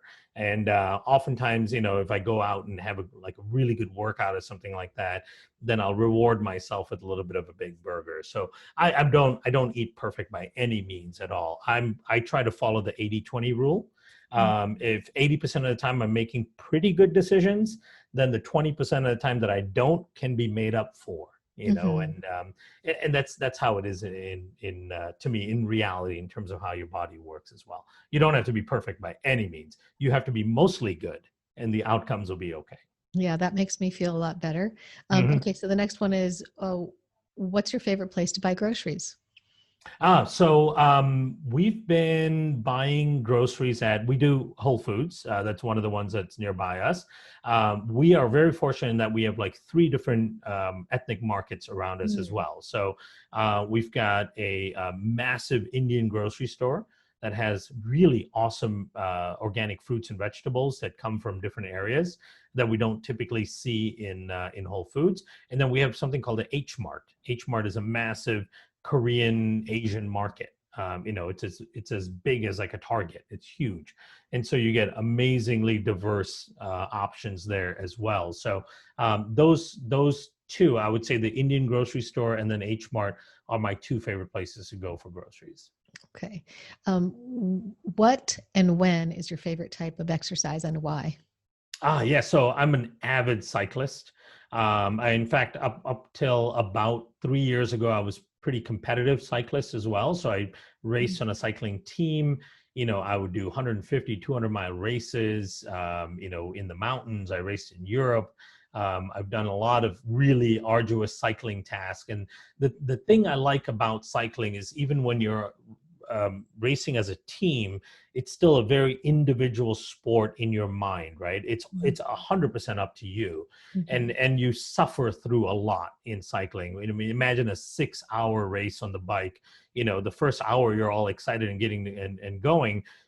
3-4 hours into it, you feel like you're going to die, you know, and your body's going to give out. And then it becomes a real big mental battle, right? And I love that. I love that being on the bike, outdoors, on the road, so close to the ground, just suffering. I love that suffering. And pushing Um, through, that pushing pushing through. through it, that perseverance through it. You know, we call it in cycling, we call it pole to pole, right? When you get to the point where you're pole to pole, the idea is that, you know, when you're riding and let's say you're in a race and the pace is really fast and you're struggling to keep up, and you think to yourself, I can keep up this pace for just from here to that next pole. Right? I can do it. That's just a few seconds. I can do it. You get to that next pole, you go, okay, one more pole. I can do it. Right? So it's incremental wins along the way. And before you know it, you've covered 60 miles just thinking pole to pole. And life works in many ways that way too. You know, looking at a company, you know, we've built a company from 0 employees now to almost 90 employees in 6 years, right? So we've really scaled very quickly. And when you think about it 6 years ago to get to where we are now as a company, it's a huge, daunting task, right? Like, how would you ever get there? But it's one simple step at a time. It's pole to pole. Every little incremental step adds up to benefit. And that's kind of how I try to look at everything in life as well, right? So whether it's stuff around my personal life, or it's business, or it's health, it's every little incremental step makes a difference. I love that so much. And I in the last show, I was talking about how encapsulating where we are now in this pandemic really helps, as far as we were in a phase of hopeful that something would stop this. And now we're in this endurance phase, is what I talked about. Mm-hmm. To me, that's a pull to pull. Yep. Because we can encapsulate, okay, we know we need to run this marathon, condition, train for it, get ourselves ready to go through that whole arc and the finish line, and instead of that place of uncertainty, Mm-hmm. where we just don't know when the end is, which is Right. a different feeling. So we can go pull to pull with this, guys. Mm-hmm. We can go from, here we are, we're enduring this and we're going to do this. So we need to take care of our microbiome and take care of our wellness, our sleep, all these things, being pull to pull, knowing that we're going to get through it. And I know that when I thought of that idea, it just made me feel like, okay, I can do this. Yeah. Rather than, I don't know, I'm, Yeah. with uncertainty. Absolutely. And I just saw an article today that actually kind of pissed me off a little bit. Like, the headline of the article was "Twindemic," right? What's going to happen in the fall when the flu comes on and blah, blah, blah. And I'm like, who cares? Like, I don't want people sitting here worrying about what is going to happen in the fall when flu increases and all that stuff. Let's worry about what we're going to do tomorrow. Yes. Let's worry about what we're going to do the next day. Like, what does your week look like? Let's go pull to pull, day to day, week to week, and reading those kind of articles. And I know that gets attention and it gets eyeballs on the paper, and then people see the ads and all that stuff. But it just makes me mad because it doesn't help people. It just creates more angst and anxiety. It makes people think about the things that are uncontrollable and unknown that are so far away, right? Totally. What is controllable is, what are you doing today with your day, right? What are you doing for your lunch? What are you doing after your lunch? What are you doing to get active a little bit today? Are you getting outside today? Those are the things you can control within your day. Focus on that. So I didn't even read that article. I just saw the headline. It pissed me off that they would even write that. And I just moved on from it, right? Because I'm like, people don't need to be thinking about those things. Right now. As Dwayne Johnson, The Rock, says, hashtag control the controllables. That's his thing. And I love it. I feel like this is a mindset of success, the pull to pull and control the controllables. That's what we need to be in, this mindset. Yeah, all the variables that I have within my control, I try to bring them under control, and everything else you just kind of have to let go, and you have to believe that the more right steps you're taking, the more you will get to the destination you want to, right? You may have to zig and zag based on other things outside of your control, but you're going to be moving in the right direction. That's really the key, right? So pull to pull, step one after the other. I love it, love it, love it. Okay. How many hours of sleep do you personally need, and what do you actually get? So for my needs, there's two factors to my needs. One is, how much sleep do I need to function optimally, meaning my mind and my brain and all that. One of the benefits that I have biologically is I work really well on adrenaline, right? So when I'm flying around, I've been in scenarios last year, for example, that I've been in 7 different countries in 7 different time zones in 1 week, right? And we're talking not anywhere close to each other. We're talking in California. I was in California, then right away I went to Hong Kong, then India, then New Zealand, and then back to New York, right? Whoa. All of those 5 places in one 7-day period. Obviously, most of my sleep is on airplanes and all that. But in each of those stops, I'm having meetings, doing high-end presentations to scientists and doctors and all that. So I have to function. Fortunately for me, I work really well on adrenaline. I get that probably from my mom. That's a biological thing. My mom is 70 years old. She works a night shift in the ICU, right? She works a 14-hour night shift, but she works on adrenaline. Not a lot of 70-year-olds are running ICUs overnight, right? And so, but she works phenomenally well on adrenaline. So my mind is sharp and I can function. So I can get by with a little bit of sleep. Now, what my body actually needs for me to feel fully rested is around 8.5 hours. Somewhere, I'd say between 7 and 8.5 hours. Most of the time, when I'm home, I do get about 7 hours of sleep. And I wake up feeling like I wish I could sleep another hour, but I don't. I get up and I'm perfectly rested. Actually, I've never been a morning person. And then here's one more thing: if I let myself sleep, I can sleep as long as 15, 16 hours. Oh, yeah. So still, which is great. That's the thing I get from my dad's side of the family. His side of the family will go into these hibernations where they would just like sleep forever. Making up for sleep debt, maybe? Probably, yeah, accumulating it, right? To some degree. Now, like I remember when I was younger, my dad's younger brother would come to see us for the weekend, and we'd be all excited because my fun uncle is coming. One of the things he would do is just sleep. He'd be sleeping for like 16 hours, 17 hours. And we're like, wake up. We want to hang out with you. I distinctly remember that. So it's totally genetic. Totally. Yeah. For time to time, if I'm just like, okay, I have nothing tomorrow on Saturday morning, I just want to sleep till I'm done sleeping, I will sleep like 15 hours, Wow. And so I would say that I need to improve my sleep. I need to make myself go to bed a little bit earlier than I normally do. I typically go to bed around 1 o'clock, 1:30. I do a lot of work in that time after the kids go to bed and before I fall asleep. It's a highly focused time for me on the science, reading papers, putting together presentations and all that. But I probably should cut that down and probably try to get to bed by 12:30 on average, and then, let myself wake up around 8 or 9, and I'd probably be in better health position. Well, it seems like you're doing pretty well. So yeah, I'm making it through, but I do need to improve that as you get older. As we all can, right? Yeah, totally. Need to improve. Yeah. Okay. So do you have a meditative or calming practice? Yes. So for me, cycling is very calming, very meditative. When I'm there, it's just me and my voice in my head, right? And then the sounds of nature and the wind and all that, it becomes very, very meditative for me, that experience. The other thing I really, really like is massage. Throughout the early phase of the pandemic, I went, I think 14, 16 weeks without a massage, which is really unusual for me, right? Because salons weren't open. We weren't comfortable having someone coming in the house and so on. And that is really unusual for me because I get massage once a week at least normally, right? And there's all these studies a on wellness protocol. Absolutely. And massage is so relaxing and calming for me. There's also all these studies, if someone rubs you with the oil, it actually brings down your cortisol levels dramatically, like 35%, and increases oxytocin levels like 25%. And oxytocin is a happy bonding hormone, right? So it has huge benefits for you just physically as well.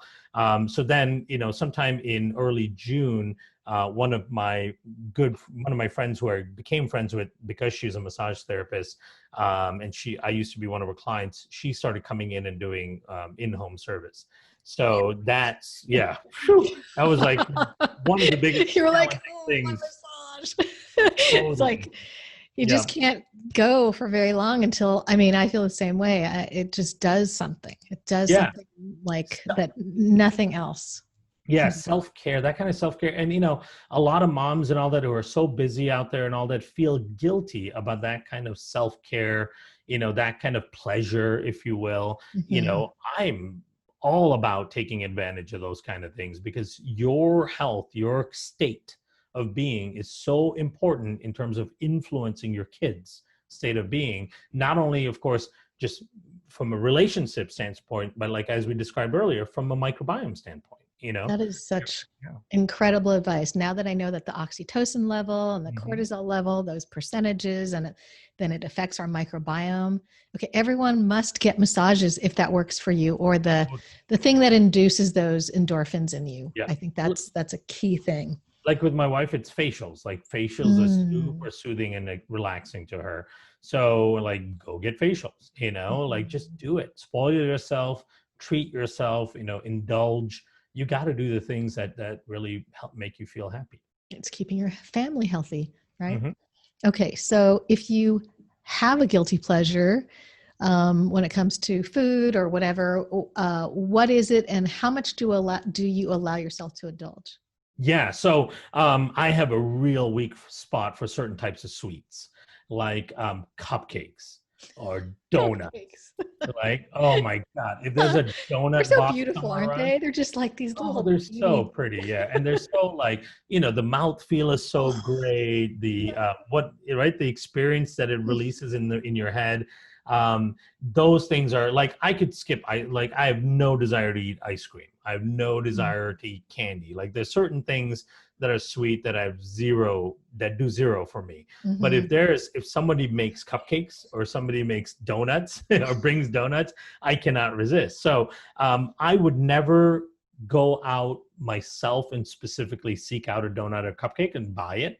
I'm fine not doing that. But if it's there, like it's somebody's birthday and they wanted cupcakes, or it's one of the kids, like every once in a while, my daughter will be like, Dad, can you please get me donut holes? Like she just loves the little chocolate donut holes. And I'm like, okay. And then if I'm going to Dunkin' Donuts to get her donut holes, I'm going to pick myself up a donut as well, right?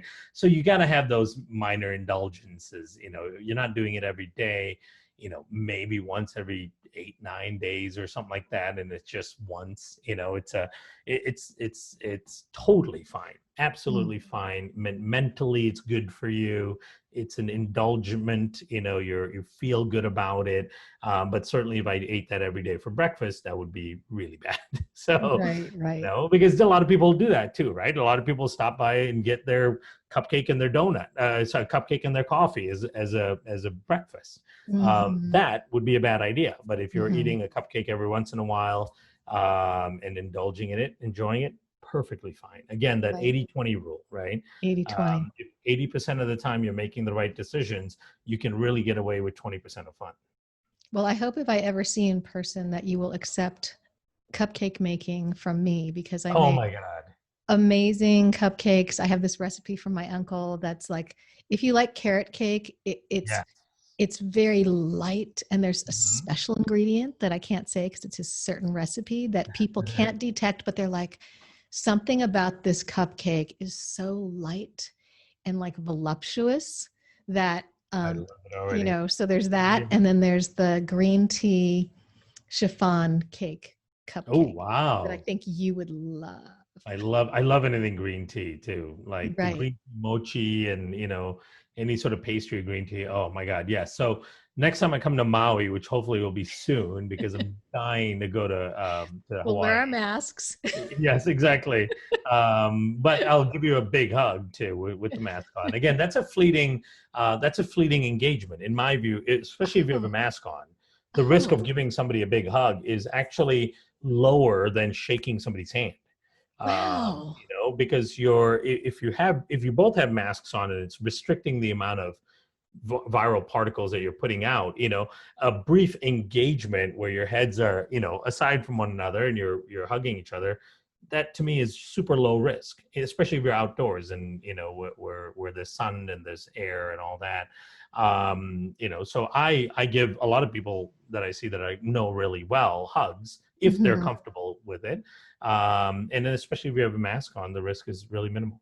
And then there's that factor of like the endorphin level of friendship. I mean, that's one thing I think a lot of us realized with this non-hugging thing is we get so much from hugs. We get We so do. much from each other. And I've been avoiding. So thank you. I feel like I can fulfill that emotional need for myself that I've been missing so much. So Totally. that's Because awesome. your oxytocin levels jump up the moment you give somebody Oxytocin, that's what I embrace, was thinking of. Yeah, absolutely. And I've even obviously pre-pandemic, I was a big hugger. That's my preferred form of greeting with people. Whether I know them really well or I'm just meeting them for the first time. And, and then you feel something with that person, right? If they're a complete stranger on the street, I'm not going to hug them. But if somebody's introducing you to somebody that you should be connected with, that's important. I would hug you the next time we see each other. Well, I good. feel like That's a date. Let's do it. we have Cupcakes this and hug. connection. Okay. So Very what are good. things, speaking of the things that make us feel good, what 3 things do you love Mhm. or you do to cause joy for yourself on purpose? So let's see, going out for bike rides. That's one of the things that I absolutely love. I love binging shows. I What's can't your imagine latest one? what we did. So I just started watching this one just yesterday called You. It's a very bizarre kind of show. It's on Netflix, YOU. And it's about this guy who's like kind of a crazy stalker. It's a really interesting premise. It's very bizarre in many ways. It's not necessarily a feel-good show by any means, but what I love about binge watching things or watching movies, for example, is I'm really good at escaping into the plot, right? Mm. So I'm not thinking about anything else. I'm not thinking about work or this or that. None of the things that would normally be on your mind are on my mind. I am very much engaged in the program. And so whether I spend 3 hours or 4 hours watching that sometime in the evening, like on the weekends, I try to make sure I'm not doing any sort of work in the evenings. I want to spend a few hours watching stuff because I'm so good at sitting on the couch and escaping into the program, and to me, that's just such a way of bringing it down. Now, my wife, on the other hand, when she watches like suspenseful things and all that, it actually makes her stressed, right? Like she tells me, she's like, why do you like this? It's making me so stressed. And I'm like, I don't get stressed because I'm just watching it. I'm an observer, and so I'm good at being a detached observer, and it doesn't cause me stress. It actually gives me a lot of joy. The other thing I mentioned is massages, and I love good wine. If you have a really nice glass of wine, that's something that it does for your relaxation. So when I feel like I can kick up my feet, I'm about to turn on a show that I'm excited to watch, and I've got a nice glass of wine, that's like a very relaxing moment for me. Sounds great. Yeah, and then the contrast to that is having a cup of coffee outside, outdoors when it's nice out. One of my favorite things when I was in Hawaii last, so I've been fortunate to be able to go every year for the last 4 or 5 years. But we were in, where was I this year in January? We were in Oahu. We were in Oahu. And in fact, we were at Waikiki because the conference I was in is somewhere in Waikiki Beach. And so the hotel that we got had a balcony that just looked over the ocean. And my morning escape was just in your robe, cup of coffee, sitting on the balcony, looking at the ocean, just sipping your coffee. Oh, just amazing to me. And I do it in my backyard too. I'll go out in my backyard in my robe, on the outdoor chair that reclines a little bit, and just sit there and enjoy coffee for like 15 minutes. It's a wonderful escape for me. I love it. I totally get you now. I get the whole picture. I'm with you on it all. Yeah. I feel like I would definitely hug you because I feel like we're like the same. Totally. Yes. We love all the same stuff. Yeah, love we're just it. being humans. The biggest difference between me and most of your listeners is I happen to have a bank of knowledge on how certain things work. And then putting it into practice is harder still, right? There's nowhere close to being perfect on that, but I have the knowledge. So when I do need to exercise the right choices and decisions, I know how to do that. And I know how to do mostly the right choices so I can have the little bit of fun and indulgence as well without it being detrimental to the system. And so my whole goal is to impart that same bank of knowledge to other people so that they can feel secure, they can feel calm, they can feel confident in their ability to make themselves and their family healthy.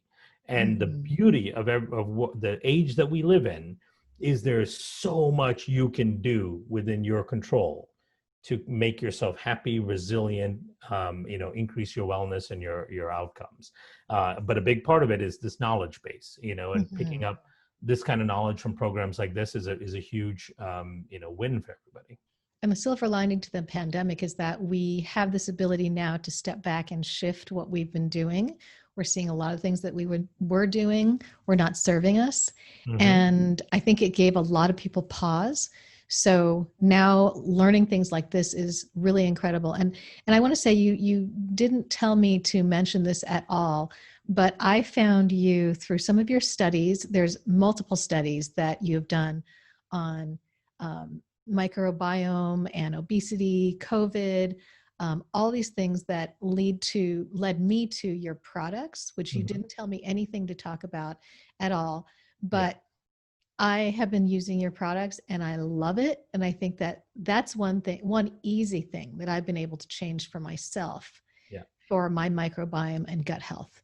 That if you would like to, mamas at home, I'll put a link below. Okay. Of course, he didn't tell me to say this, so there's no obligation, but I just think it would make it easier for a lot of busy moms to just have these things that you can use, you can take, that are already packaged, that come with really researched science, that to me is like, this makes sense. It's not just some fad out there. This makes sense. So it's coming from the bottom of my heart that I'm saying this, that I think it'd be easy for moms to do. Well, thank you so much. Yeah, we didn't discuss that at all as talking Not about at all. products even. But to me, the products are a product of a culmination of knowledge and information, right? Research and all that. And then ultimately, how do you exercise research and knowledge and all that? You can do it in easy ways through product, if the products are done right, and that's kind of why we got into products to begin with, is because, there's lots of things we can teach people to do that don't involve products, which will help. But then ultimately, some of the really key changes that need to happen in your gut, in your immune system and all that can be done very effectively and simply through products, right? Assuming the products are made well. So that's why we even got into products to begin with, because it's our way of providing people with a tool that they can use to really improve things that are going on in their system and in their lives. And what I want to say is that as you said, I'm curating this information. I could tell from the studies that you did, because I covered medical and health for NBC and CBS, that these were real studies that led to inform these products. And that's why I brought you on here, or invited you on here, is because I think having real information and also easy ways to do things is so helpful for families. Another reason I love these kind of programs is I'm basically taking, thousands of research papers worth of science in a conversation like this and boiling it down to the most important aspects that you really have to understand, that will make a difference. I love that you're coming at this, from a standpoint for the right reasons to present these things. So I want you to tell us where we can find your product if we would like to. Yeah, so come visit us at microbiomelabs.com. That's labs with an S. That's our main website. We basically sell to health practitioners in general, but we have some affiliates and people that we engage with that make the products readily available to consumers. We also have some product available through other retail channels, which you can find through the microbiomelabs.com website. If you find a practitioner and put your location in. I know in Maui, we sell some of our products at a couple of the pharmacies. There's a pharmacy over there. Yeah, I think in Wailea Pharmacy. Yeah. Awesome. And then if you want to hear any more information about my talks and all that, if you put my name in YouTube, Kiran Krishnan, you'll find hundreds and hundreds of videos that people have very kindly uploaded.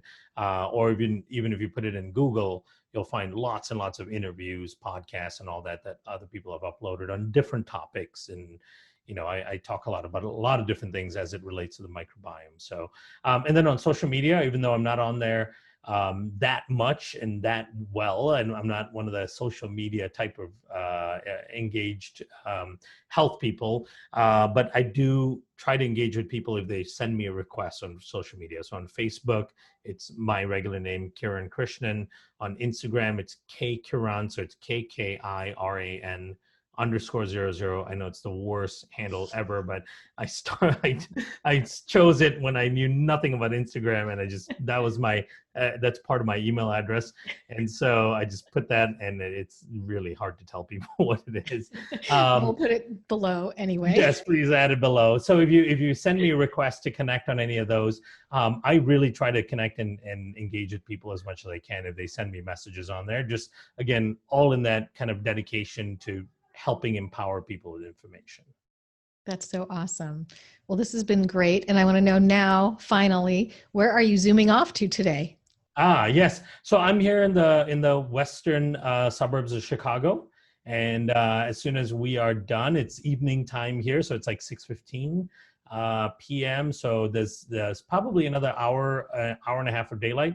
Probably go downstairs and play some soccer with my son because he's really into soccer right now and wants to practice as much as he can. So I'm going to go and show him how to really play some soccer. That's so awesome.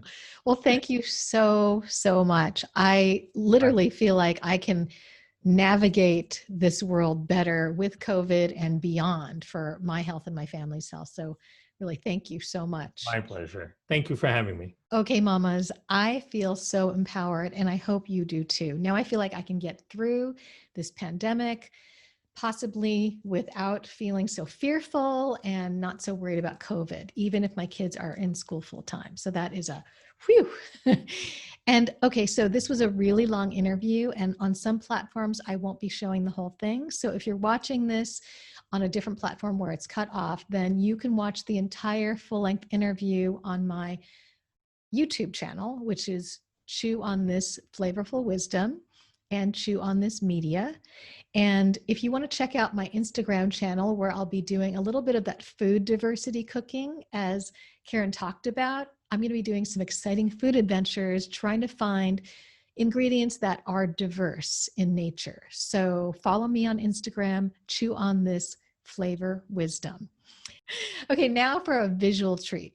Stay tuned to the very end because you can see a healthful way to cook with your kids virtually with Maja Leota. She is helping you with the Time to Cook program to show your kids how to cook.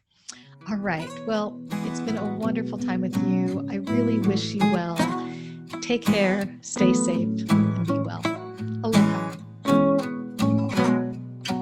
I'm waiting at the doorstep, I'm finally home. I've been gone for too long. Standing here a while just to take it all in. Radio's playing our song. And then you stood there smiling at me, as so many times before. I'll never wanna be away, leave you again. You are all I want and more. It is true.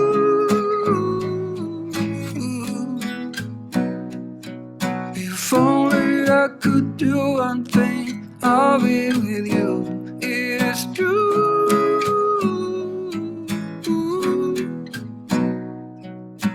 Baby, how I need the loving of you.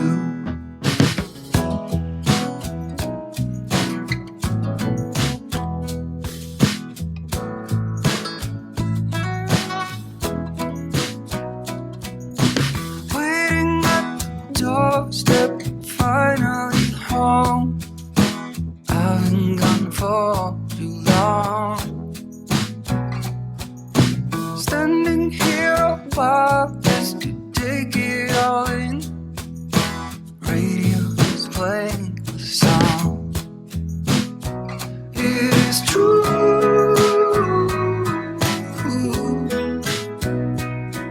If only I could do one thing, I'll be with you. It is true.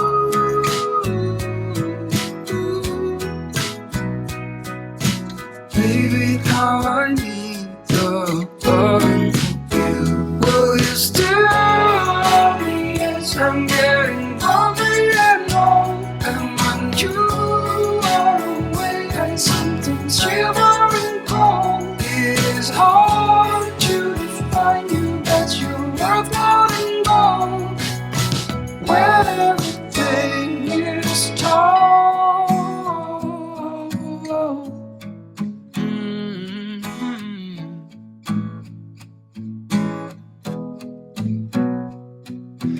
Waiting at the doorstep, finally home.